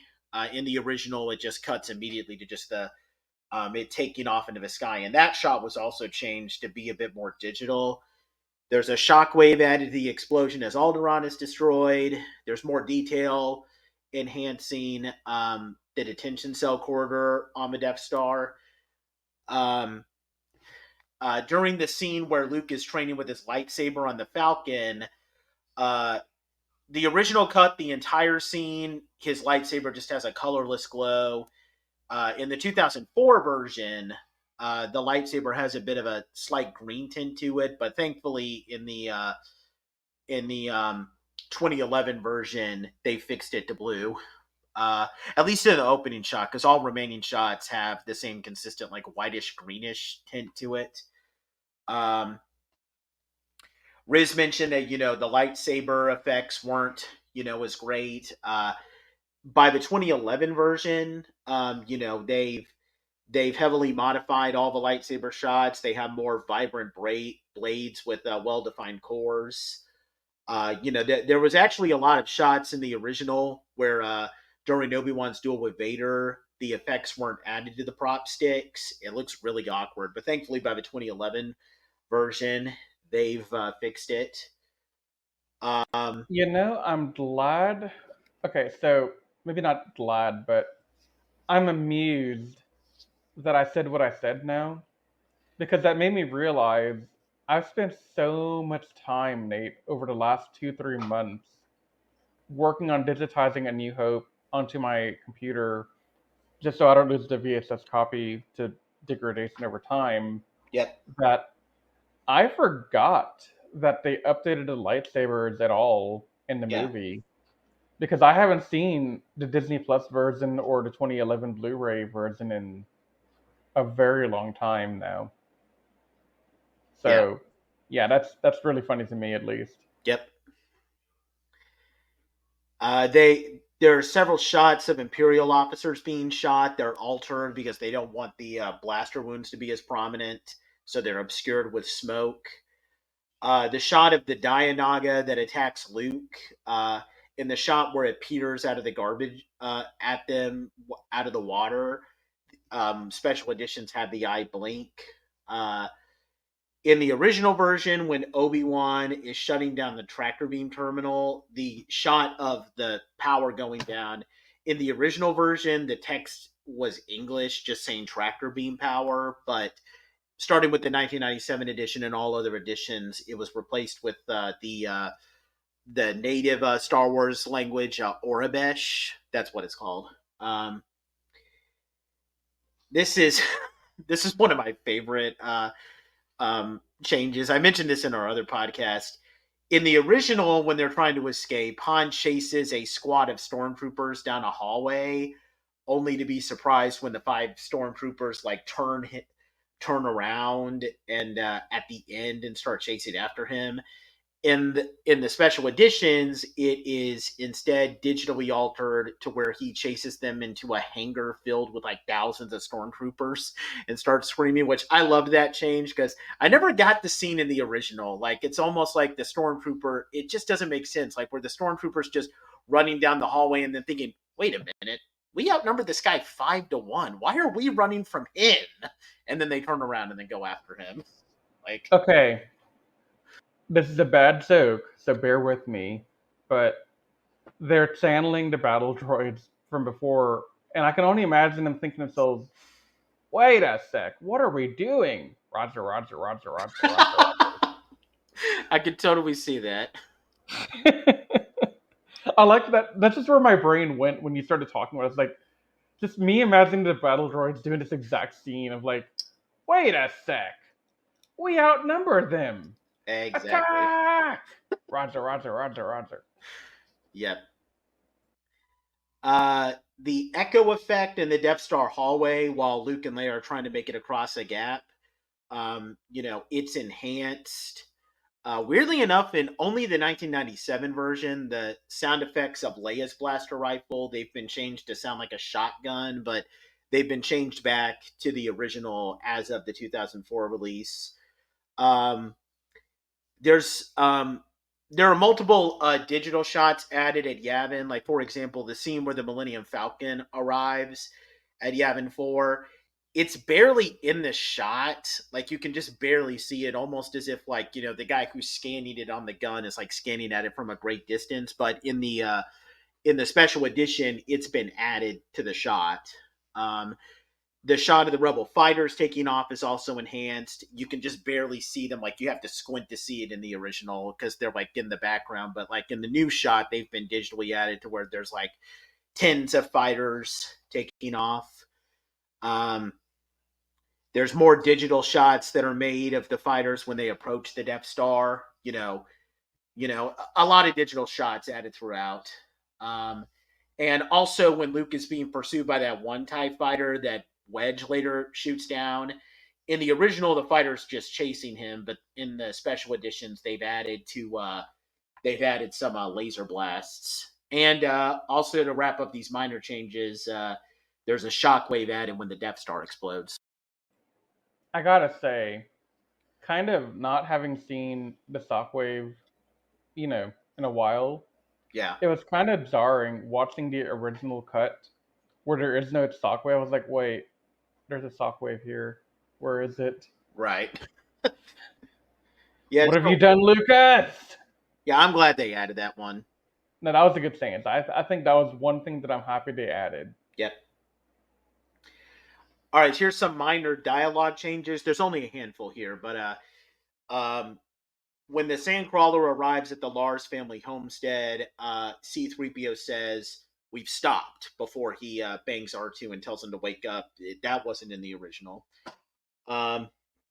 During the scene on the Death Star, when those two stormtroopers are checking the Millennium Falcon, they walk up and then they leave the ship. In the original, they just walk up, they look at each other, and they walk off. In the special edition, there's a line added, "There's no one here," and then they walk off. In the original, when R2 is showing the Death Star's tractor beam system on the monitor, there's no line in the original. It just pops up. But in the special editions, C-3PO explains, his voice is added over the scene.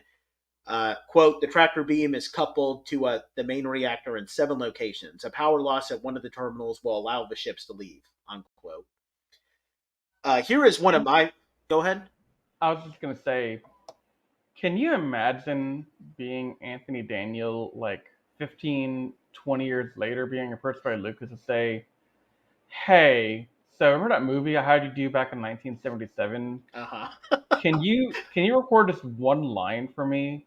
I'll pay you really nicely if you do it."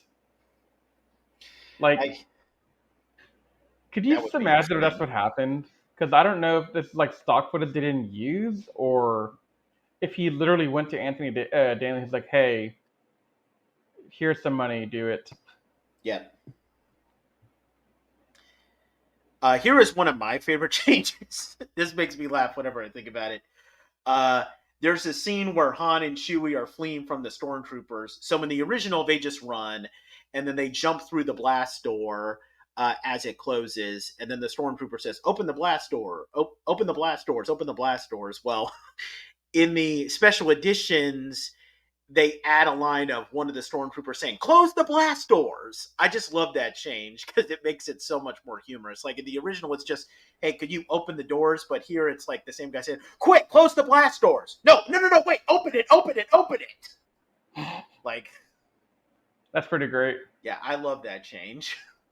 And then finally, when Vader is pursuing Garvin Drees, Red Leader, after he fails to get the exhaust port, there's a line added of Wedge saying, "He's on your tail," when Luke looks over, but that was only in the 1997 edition.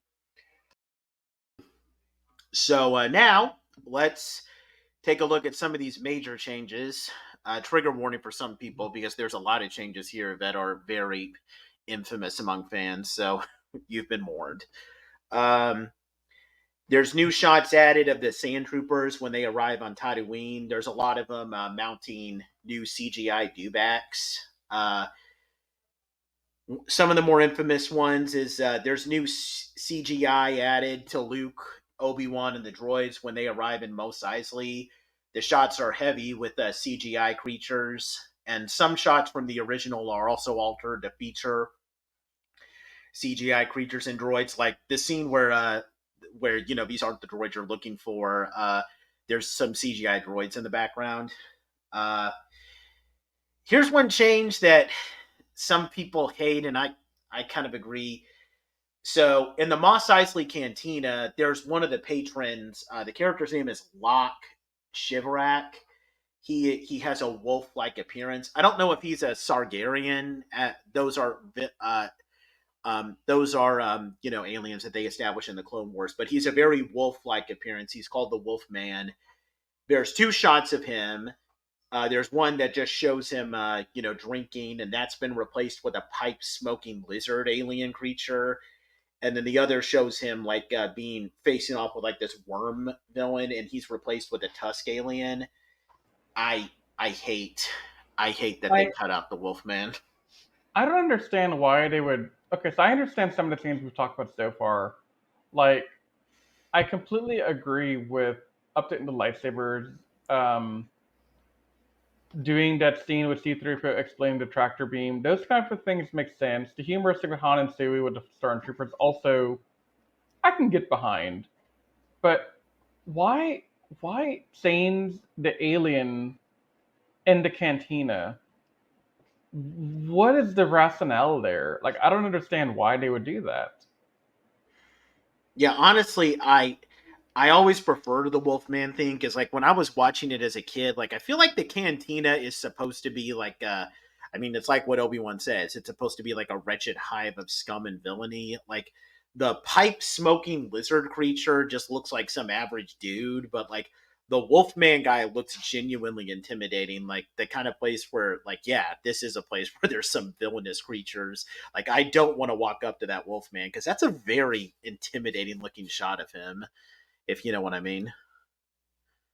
Yeah, definitely.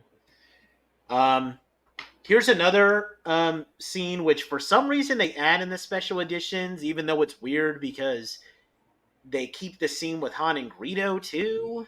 But so there's a scene that was cut where Han speaks with Jabba in the docking bay just before Obi-Wan, Luke, and the droids arrive. Jabba was portrayed by a human actor named Declan Mulholland. Now, it should be noted that Jabba was never supposed to be human. They were going to add alien effects in post production, but they weren't able to, in time. So that's why they cut it. But of course, in a special edition, they're able now that they're able to add these effects. They're going to take advantage of it. Um, they add CGI effects over him to show Jabba the Hutt properly, which makes for a very awkward edit because there's a point where Han actually walks behind Jabba, and they had to digitally shift Han upward to make it look as if he was stepping on Jabba the Hutt's tail. The initial CGI effects in 1997 version were met with criticism, not just because Jabba looks bad, but because the he makes perfect lip movements. They altered him to look a little bit better, and then how he looks in Return of the Jedi in his mouth simply moves up and down. That was changed in the 2004 version, and that's now the version that they're going with. I mean, I don't know. Like, the CGI is okay, but I honestly don't mind the 2004 change. The 1997 version, though, looks horrible. I'm not going to lie. Um, and finally, there is a deleted scene, another deleted scene, one that I actually like. I like this change. At the Rebel base, there's a scene added where Luke meets with his old friend Biggs Darklighter and Garvin Drees, Red Leader, just before he boards his own X-wing. It was added to the original, which I like because we don't see this in the original, so we don't really know how. So it kind of sets up who Biggs is as a character. Unfortunately, they've never added this other scene that shows Luke meeting Biggs on Tatooine. I wish they would add that in some versions, but I mean, what you gonna It's do? on YouTube from like deleted scenes, I think, or something. Yeah, I know. I just kind of wish they could remaster that and like add it to the movie. Yeah, it'd be nice. Yeah. And okay, people Oh, here who we are go. listening, if Here we you, go. I know people get triggered by this, so you've been warned. So skip ahead if you want. The Han and Greedo shootout scene. Which, okay, if you want to know how infamous this is, I get a lot of this information from the like from this one guy who was posted all these things on YouTube. If you want to know how infamous it is, well, there's a part where like he dedicates an entire section of his video to this. Like he shows the shot of like Greedo saying "Uta Guta Solo," and then there's like a bam, like a bombshell, like the Han and Greedo shootout, as if to say like, yes, we're about to talk about this. Trigger warning. And that's exactly what we're about to do. So in the original, Greedo threatens Han with a gun, and Han says, "Yes, I bet you have." And Han fires back at Greedo before Greedo has a chance to do anything. Like Han says, "Yes, I bet you have," and then it cuts to a shot of Greedo with a blaster sound effect. So Han shoots first.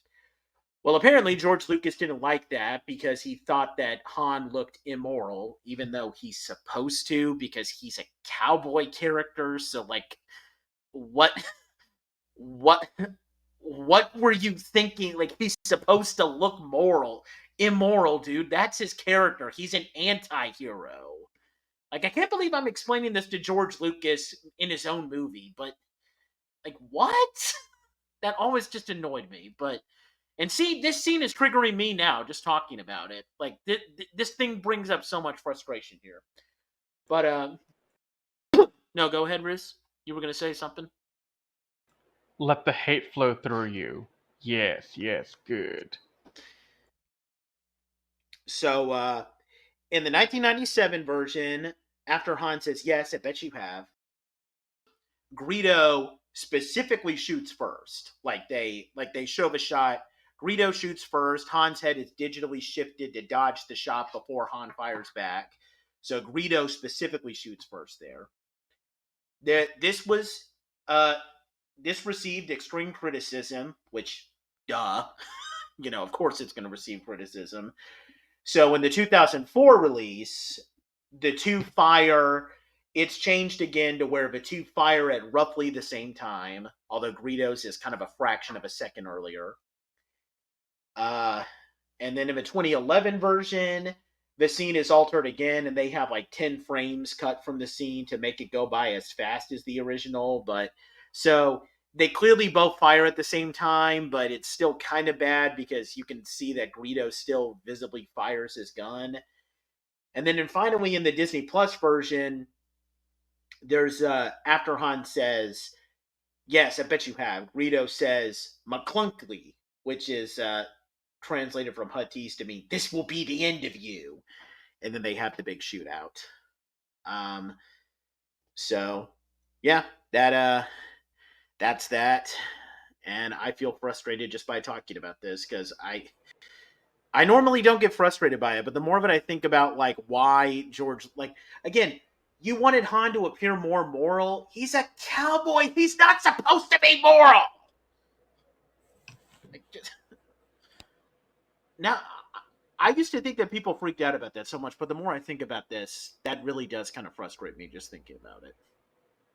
And here's Nathan becoming a typical Star Wars fan, which I love. Yeah. Because I also have annoyances with the scene for same reasons as you. You've done a better job just venting your frustrations on it. Yeah, exactly. But let's talk about something a bit more positive. Let's talk about some of the fun facts. We have talked about some of these fun facts, already, but I'll talk about a few of them. So, an important thing to note is that in the original 1977 title crawl, the opening text, like it is a period of civil war, blah blah blah, comes immediately after Star Wars. They didn't add the Episode 4, A New Hope subtitle until 1981, but it has remained there ever since. The original idea of this movie, and this is something I found interesting, is that it was actually supposed to be set in the real galaxy, like our galaxy, the Milky Way, in the 33rd century. But Lucas thought, I would rather have some more room for creativity and not be held back to real world physics, so he decided to create his own universe. Thank God. Really happy he did that. Thank you, Um, Lucas. here's one line that I always like. There's a scene where Luke turns to Han and says, "I can't see a thing in this helmet," as the two disguised stormtroopers go on the elevator. That line was not in the script. Mark Hamill ad-libbed it. He really could not see in the helmet, and he was actually turning and complaining to Harrison Ford. I've heard some reports say that he didn't know they were filming. He just thought they were rehearsing, but I don't know if that's true or not. But either way, the line was ad-libbed, and George Lucas decided to keep it in. It's great. Here's something that I love. There's the scene where Han is trying to install the Imperials in the cell block while Luke is trying to save Leia. Like the whole like, yeah, we had a slight weapons malfunction, but we're fine. How are you? Well, that dialogue is 100% improvised by Harrison Ford. He intentionally tried not to learn his lines from that because he thought this would look a lot more real if I was actually improvising. So he just tore that entire section out of his script and never tried to learn his lines, and he just ad-libbed everything. I support that because that's a great little back and forth. Yeah. Early scripts featured Tatooine's name being called Utapau, which, if you've seen Revenge of the Sith, you'll know that that's the name of the planet that Obi-Wan fights General Grievous in Revenge of the Sith. We've been talking a lot about the binary sunset scene. Well, originally, when that John Williams wanted to score it with an alternate version of Luke's theme, the main Star Wars theme, but Lucas requested specifically to put the Force theme over it. Really glad that he did that. Mark Hamill was recovering from a car accident shortly after production, so they had to use a body double for the late production scenes of Luke and 3PO traveling in search of R2 and his land speeder. So that's why you never see Luke up close in those scenes, because there's a lot of scenes where they're driving in a land speeder where you don't see Luke up close because Mark Hamill was recovering from a car accident. The fear when one of the Tusken Raiders attacks Luke, believe it or not, the fear in Mark Hamill's eyes is actually a little real because the stunt actor who was playing the Tusken Raiders, the Tusken Raider in that scene, he could not see in his mask. So there was a very real chance that that guy probably could have hit Luke with that stick. So that was real fear, which maybe that's kind of a bit more of a tragic fact. But hey, I mean, Mark Hamill survived, so that's the thing. The Force was originally referred to as the Force of Others in early scripts. Early scripts featured Obi-Wan living in a cave rather than his hut, and funnily enough, they still use this element in some video game adaptations of the movie. George Lucas got the idea for Chewbacca from his beloved dog, an Alaskan Malamute named Indiana. And what's funny is that the name Indiana Jones also comes from Indiana. And it's funny because in The Last Crusade, they established that Indiana Jones's childhood dog was named Indiana. So that's really funny. Dude, that dog is responsible for a lot. Yep. But I've seen photos of him with this dog. He really loved his dog. I mean, his dog would ride with him in the back of the car to every production day. So, yeah, George Lucas loved his dog a lot. I've already talked about with the Jabba the Hutt scene. The Han Greedo scene was added in reshoots. Princess Leia can be heard speaking with somewhat of a British accent in some scenes. That was kind of criticized a little bit, but apparently there's a reason for that. It wasn't part of the direction. This was actually something that Carrie Fisher did because it was her first day of filming, and she was very nervous having to work with Peter Cushing. So she tried to put on some of his posh speaking. So she's literally having a little bit of a fangirl thing when she's talking with Tarkin, which is ironic given some of the stuff that she says to Tarkin in that scene. But there were actually 12 hollow chess pieces created for the game Dejarik that they play aboard the Falcon. There's 10 pieces in the movie. There were originally 12 pieces. And Solo: A Star Wars Story actually makes fun of this.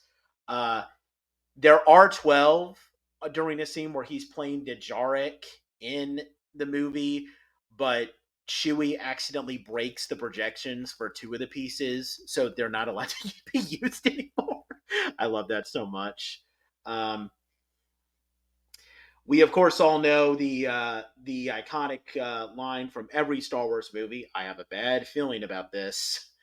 And it was originally meant to be for the movie Raiders of the Lost Ark. Lucas was working on Indiana Jones at the same time.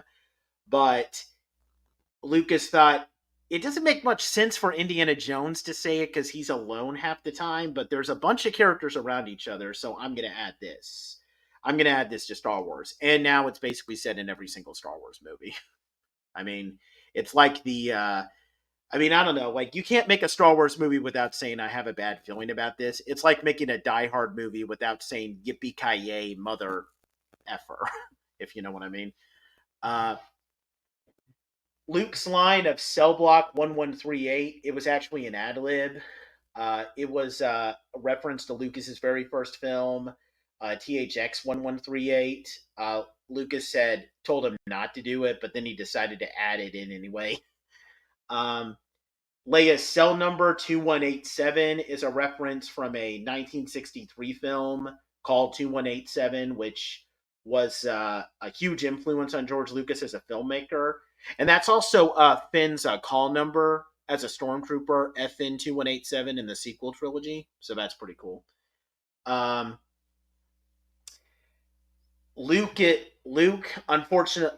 Hamill unfortunately burst a blood vessel in his eye when he was underwater for so long when he's attacked by a Dianaga. That resulted in a month-long recovery. So sorry for Mark Hamill to hear that. There is a Wilhelm scream that can be heard when Luke shoots one of the stormtroopers. It was originally used in an old Western movie, and it's been used in basically every single George Lucas production ever since. Believe it or not, in the original script, everyone, including Obi-Wan, escapes from the Death Star unscathed. But Lucas felt that was too easy, so he wanted to have a casualty. And he considered killing off 3PO. He considered killing off Chewie. But then he ultimately chose to kill off Obi-Wan. There's conflicting reports. Like George Lucas says he wanted to do it and Alec Guinness wasn't happy, but he convinced Alec Guinness to do it. Other reports say that Alec Guinness said that it was his idea to kill Obi-Wan off because it would make Obi-Wan much stronger as a character. I'm probably more inclined to believe that Alec Guinness requested to be killed off, but I don't know. That's what do you think on that one, Riz? I I'd have to do some more watching of Alec Guinness interviews from back then, but I'd probably think that Alec Guinness is the one that wanted to kill him off, Yeah. just because it makes him a stronger character. I agree with that. Yep. If he stayed alive, then that wouldn't be helpful. Yep. Now, here's one that I was talking with Riz about a while back, not on our podcast, but off the cast. Wedge Antilles, everyone's favorite Rebel pilot. He's actually played by a total of 3 actors in the film.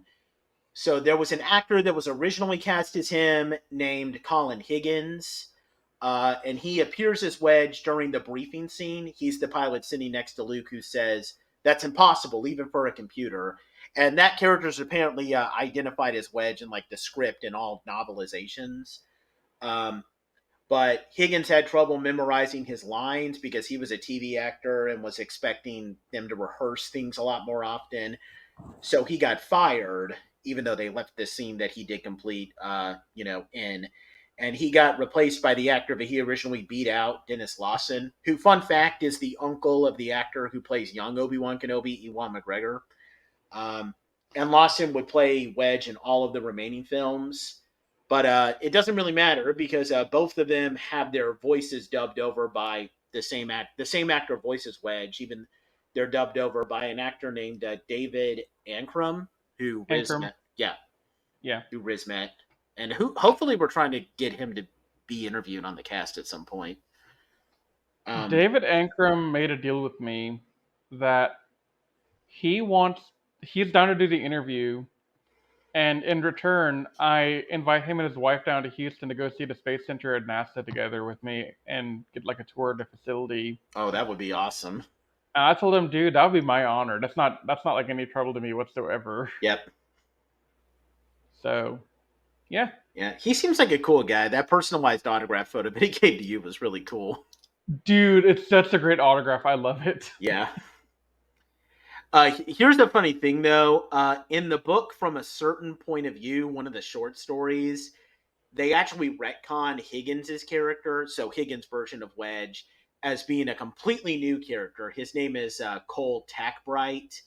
Um, and he's a pilot who was grounded because there weren't enough starfighters for the Battle of Yavin, but they call him Fake Wedge because he bears a resemblance to Wedge, which is funny because that was the nickname that the character was given by the fans. So I love how they implement the Fake Wedge thing into actual Yeah. canon. Um, Well, alternate canon, because from a certain point of view, it's alternate timeline, right? well, no, and from a certain point of view, is actually considered canon. Oh, really? Yeah, Oh, all right. it's just a series of short stories. I thought they were more like what if scenarios. I didn't know they were like canon in universe stuff. I mean, according to the Star Wars wiki, Cole Tackbright, who is this fake Wedge, is considered an official character now. Oh, okay. Yeah. Believe So it. before you go on, oh, go ahead. No, go ahead. I was gonna drop some more info on David Ankrum from when I met him. Yeah.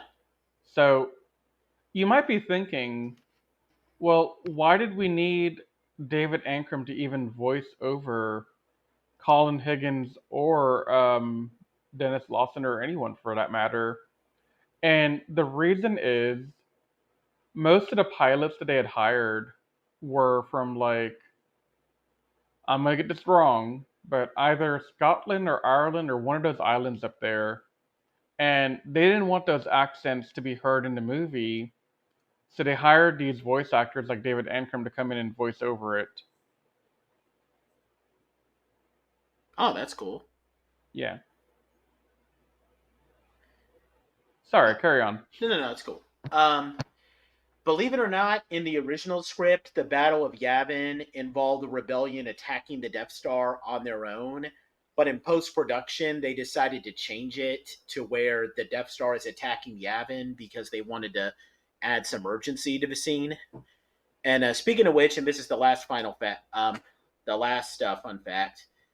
Uh, the Battle of Yavin was one of the first ideas in Lucas's head that led to the creation of Star Wars, because most space battles were like very slow, and he had this vision of like multiple ships or like flying at high speed and shooting at each other. So the Battle of Yavin was like the first big image in his head for Star Wars. And that wraps up the fun facts. Awesome. So, Nate, we've gone through a lot of history. We've gone through all the characters and some of the story. What are some of your favorite moments from this movie?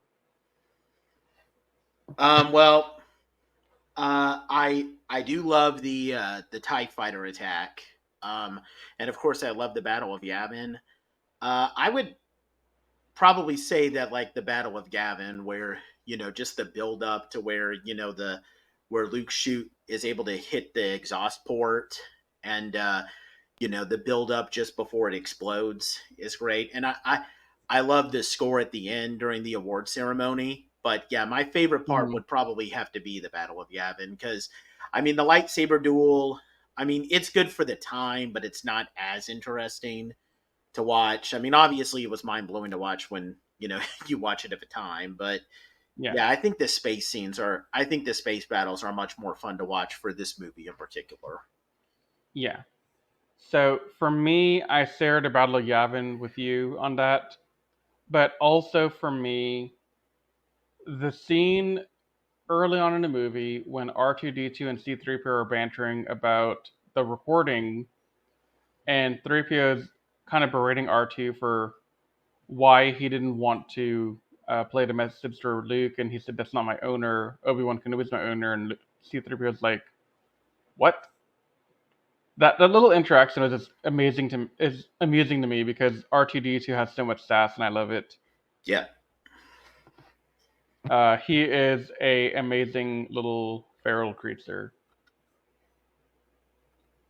and other than that, I don't know. Like this might seem weird, but I mean, I do know that like this will always hold a special place in people's heart because it's the first movie. But like, there are probably like movie parts from both ones, Empire and Return of a Jedi, that I probably like, watching a lot more. But the space battles are probably the best part for this. And I mean, there's some Yeah, comedic scenes. Like, I mean, I love the banter between 3PO and R2, just like you.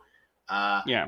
but yeah, I mean, this one, I mean, obviously, if anybody tells me they want to watch this movie, I'll say, yeah, obviously. But I probably look forward to You have watching the to. other two more than I Yeah. look forward to watching this one. Now, my next question, Nate, will not be something that'll be easy to answer in this movie. We'll probably have the same answer if I had to guess. But I want to ask this question here, and I'm going to ask it before every one of our 9 movies that we're going to review. But what is your favorite moment in the movie where Obi-Wan or Luke or somebody else at the Force, like Vader, did something Force-like or Jedi-like, or in Vader's case, Sith-like, that you thought at the time was a really cool introduction to the Force powers, um, as like a way to learn more about what the Force can do? Hmm. Because in later iterations, like in later movies, when I ask you the question, it'll be genuinely, hey, which Jedi trick did you enjoy the most from this movie? But in this one, the question is going to be more, what what thing did you learn about the Jedi that you were most interested in them being able to do? I really like the Jedi mind trick. I always find that to be a really funny one, where Obi-Wan just kind of trolls the Sand Trooper. Um, so that's probably my favorite. I also like when Vader, force chokes Admiral Mahdi. I like that part. But yeah, I would say that the mind trick part is great, and I also kind of like a little bit of the lightsaber training on the Millennium Falcon, where Obi-Wan kind of gives like a basic rundown of the Force. Like, you can feel the Force rolling through you, and it can control your actions, but it also obeys your command. And like the way that like he's able to explain to Luke that you know you shouldn't rely on your eyes, trust in the Force, and Luke is able to like block those shots from the remote with the lightsaber pretty effectively. Like, I think that's probably the most perfect one. And I mean, it's like how Obi-Wan says it, you've taken your first steps into a much bigger world. Like, Yeah. I think that honestly, either that or the mind trick part would be my favorites. So I predicted you saying the mind trick. I didn't predict you saying the other one, so that's interesting to me. I shared a mind trick with you, but also I have a lot of love for the scene with Luke about to fire the torpedoes that will eventually destroy the Death Star, and Obi-Wan force ghosting without really force ghosting. Spoilers, not really sorry. Um, and telling Luke to use the Force, and he puts away the guy a computer thing, and he just focuses, and he knows the precise moment to fire off the torpedo, and it hits. And to me, that signifies that when you're one with the Force and the Force is one with you, haha, that's a pun for later on in another movie. Yeah. Um, it tells you that when you're one with the Force, you know things that you shouldn't know any other way.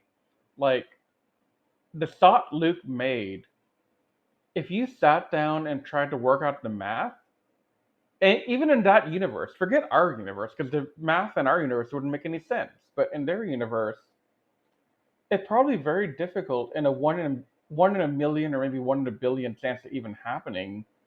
So for Luke to be able to time it down to the right nanosecond of when to fire, um, that just tells you how strong a connection between a Force user and the Force can be, and just how incredible it can be to have that connection.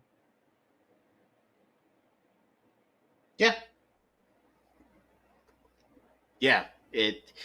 It's it's a scene where I wasn't as big of a fan of it when I was a kid, but looking at it now as an adult and like examining like the deeper elements behind it, it it's probably one of my favorite scenes from the movie. Yeah.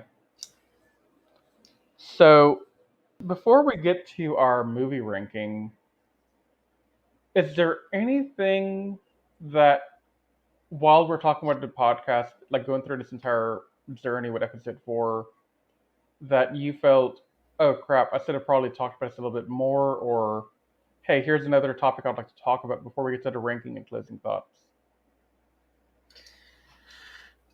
None that I can think of. I think we covered everything mostly good.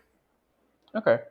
So I did have one kind of go back because while I was thinking about one of your fun facts about um, how the Death Star wasn't initially meant to be attacking Yavin, that kind of gave me this feeling of, well, if they didn't attack Yavin, they'd probably do something way different, right? Like, they probably couldn't even follow that story. And then the other thing is, Yeah. when Obi-Wan didn't die in that alternate telling of the script in the earlier edition, I mean, there's no point in Obi-Wan living and then them going with the Battle of Yavin. They'd have to do something extremely different here.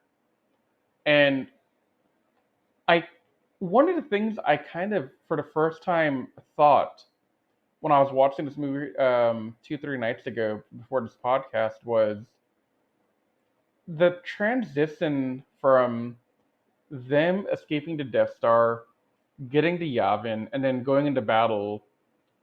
It can be kind of sudden and not much of a real transition in terms of storytelling to get from point A to point B to point C. Like, we could have had way more like build up on Yavin talking about stuff, preparing to go into battle and all that. And I understand there's a runtime issue of the movie itself, but it kind of let me think, this is a bit of a jarring transition. So whenever you started mentioning the Obi-Wan living and them not having the Death Star attack Yavin, I started to think, well, okay, when George Lucas made the change to kill Obi-Wan, they probably hurriedly changed the end story, and the Battle of Yavin was what they came up with, and they didn't have time to really do a better job of transitionary storytelling here, um, which is why it can be a little sudden, I think. So I just wanted to throw that out there, given the notes that you gave earlier on the fun trivia and what I think that means to the grander meaning of the movie. Yeah, yeah. I actually learned about that fact today, and I find it pretty interesting because I don't know, like there's no part while they're on Yavin where like they acknowledge that like the Empire is coming, so they have to go to like the way that like their briefing, you can almost kind of tell, but it's meant to be that they're kind of framing it as more as an offensive thing. Mm-hmm. So yeah, I don't know. Like I kind of wish that they kind of had that idea, you know, of them having to defend themselves from Yavin, defend their Yavin base. I kind of wish they went Yeah. into some more details on that. Yeah, same. But it's just something that I thought about the other night. I was like, man, it's kind of a weird transition to go from and how quick everything happened. And Yep. then filling in those gaps, I was like, okay, here's an interesting thought to give out. Yep. Uh, but yeah, I don't know. Like I feel like I would always like this. I've always wanted to see some of George Lucas's original script with this, just because I hear that like there was a lot of talk, there was a lot of things with like the politics, a lot of the political talk going on, but he, was talked out of doing it by either some he was taking a lot more advice at this time as opposed to in the prequels where he surrounded himself with a lot of people who were like yes men. Yeah. I really would have liked to see what his original script was like. I mean, okay, if the prequels are any indication of that, when I was in high school watching episode 2 and 3, I was kind of bored with all the politics, right? Like, I didn't really care about Palpatine playing both sides. I didn't care about all the Galactic Senate meetings and all that. I just wanted to see more lightsaber fighting. That's what I cared about as a kid. Yeah. But now as an adult, I want more of the politics stuff. And I think if Lucas was given free reign and he didn't listen to his people, I dare say we might have had an even better story and movie trilogy in the original as well. Yep.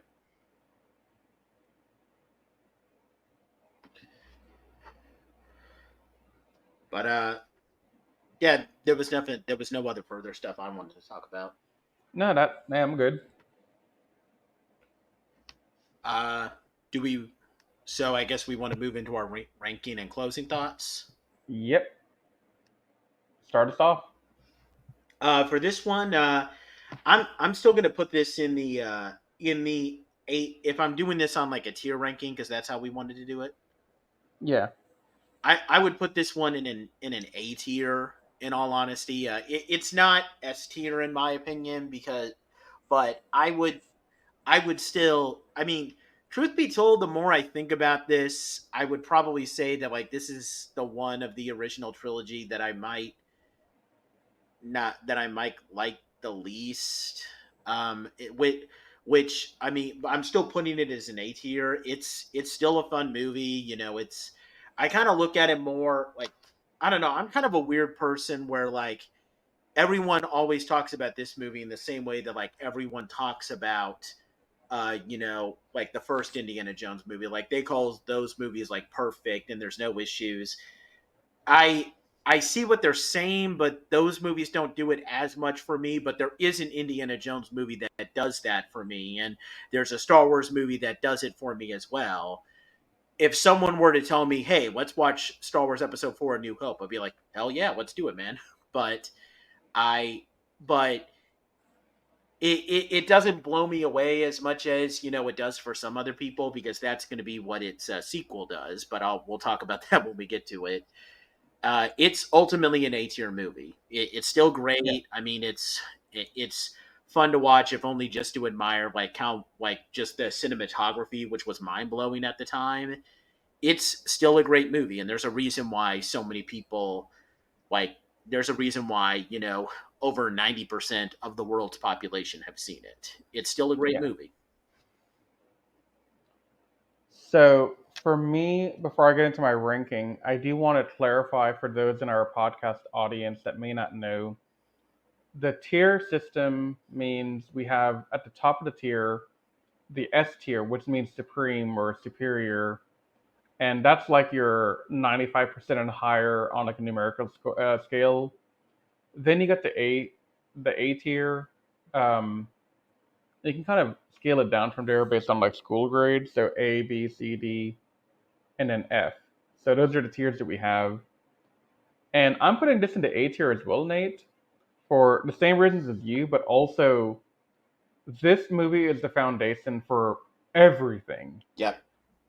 Without this movie, I mean, yeah, you and I would still have another common interest that would bond us, but I feel like Star Wars was another thing that bonded us to become close friends. And I think if we didn't have A New Hope, we wouldn't have any of this stuff. And honestly, the Star Wars franchise is probably the one that's the most dear to my heart. So definitely putting this into A tier. Yep. I mean, that's true. I mean, it started everything. So, Yeah, I would probably say like in the same way that like Mighty Morphin Power Rangers started Power Rangers. Now to be fair, I think if we're talking like this is probably better in terms of Star Wars movies than Mighty Morphin is better in terms of Power Ranger seasons, but you get yeah. what I'm trying to say. Oh yeah, no, definitely. I get what you're saying. Mighty Morphin Power Rangers is really bad, but um, I kind of think if we were looking at this movie as a standalone, no franchise, no sequels to the movie, no prequels, no sequels to the sequels or anything, TV shows and all that. If I'm ranking A New Hope on just A New Hope with no idea of what the overall world will be in the future, it would probably bring it down to a B tier, but it's solidly in the A tier because of all the things that you said, plus the legacy it left for everything that came after it. Yep. So just wanted to throw in that little thought real quick. And I think that's a good way to wrap this whole thing up. Yeah, I mean, I think those are my closing thoughts, honestly. Yep. Well, that wraps this up, guys. So a couple of things. First of all, we are aware. This was kind of an elephant in the room, but I'll acknowledge it now. We are aware that the Bad Batch season 3 trailer has dropped. Riz hasn't watched it because he hasn't finished seasons 1 and 2, so he doesn't want to spoil anything. But as someone who has watched them, even though I may have skipped like 1 or 2 episodes of season 2, but I still know how the season ends, so that's good enough. Yeah. I have seen the trailer. I'm gonna give my solo commentary on it pretty soon. So we are going to be doing that, and we're going to try to review Bad Batch for you as best as we can. We have some things coming up in our personal lives that might limit the podcast that we're able to do for a couple of months, but we will try to get back on track with that as soon as we can. But in the meantime, you can still rely on us to get the reviews out for the original trilogy before that time, and we hope we're going to do Empire and Jedi very soon. And I still have some scripts up for some of my solo novel reviews, and I am currently reading the first High Republic novel and enjoying it pretty good. So I'll definitely be reviewing that, and of course Riz at the very least, just Riz and maybe me will also review the next book in the Thrawn trilogy at some point in time. Yeah. And that's our schedule. But yeah, we are definitely looking forward to Bad Batch. I especially am. I'm looking forward to it as well. I just haven't finished it yet, but definitely looking forward to seeing what they do with it. Yep. And that's our preview. If you're watching this on YouTube, please subscribe to the Anime Secrets YouTube channel. And if you're not already subscribed, like this video, leave a comment down below. Also, if you're listening to us on Spotify or iTunes, we thank you for that. You can, reach out to us at animesecrets.org for a commentary and also leave us a review out of 5 stars. You can also check out our other podcasts, the Toku Secrets Podcast and Animated Classified on animesecrets.org. And you can get all your information from us on our social media pages on Facebook, Twitter, and Instagram. And that's about it. We thank you guys so much for taking the time to listen to our very first Star Wars movie review as we take a look at the Star Wars original trilogy. And we'll see you next time. I will see you next time to give my brief reaction to the Bad Batch trailer, and we will both be back on to review The Empire Strikes Back. But until that time, you guys stay safe. We love you, and may the Force be with you.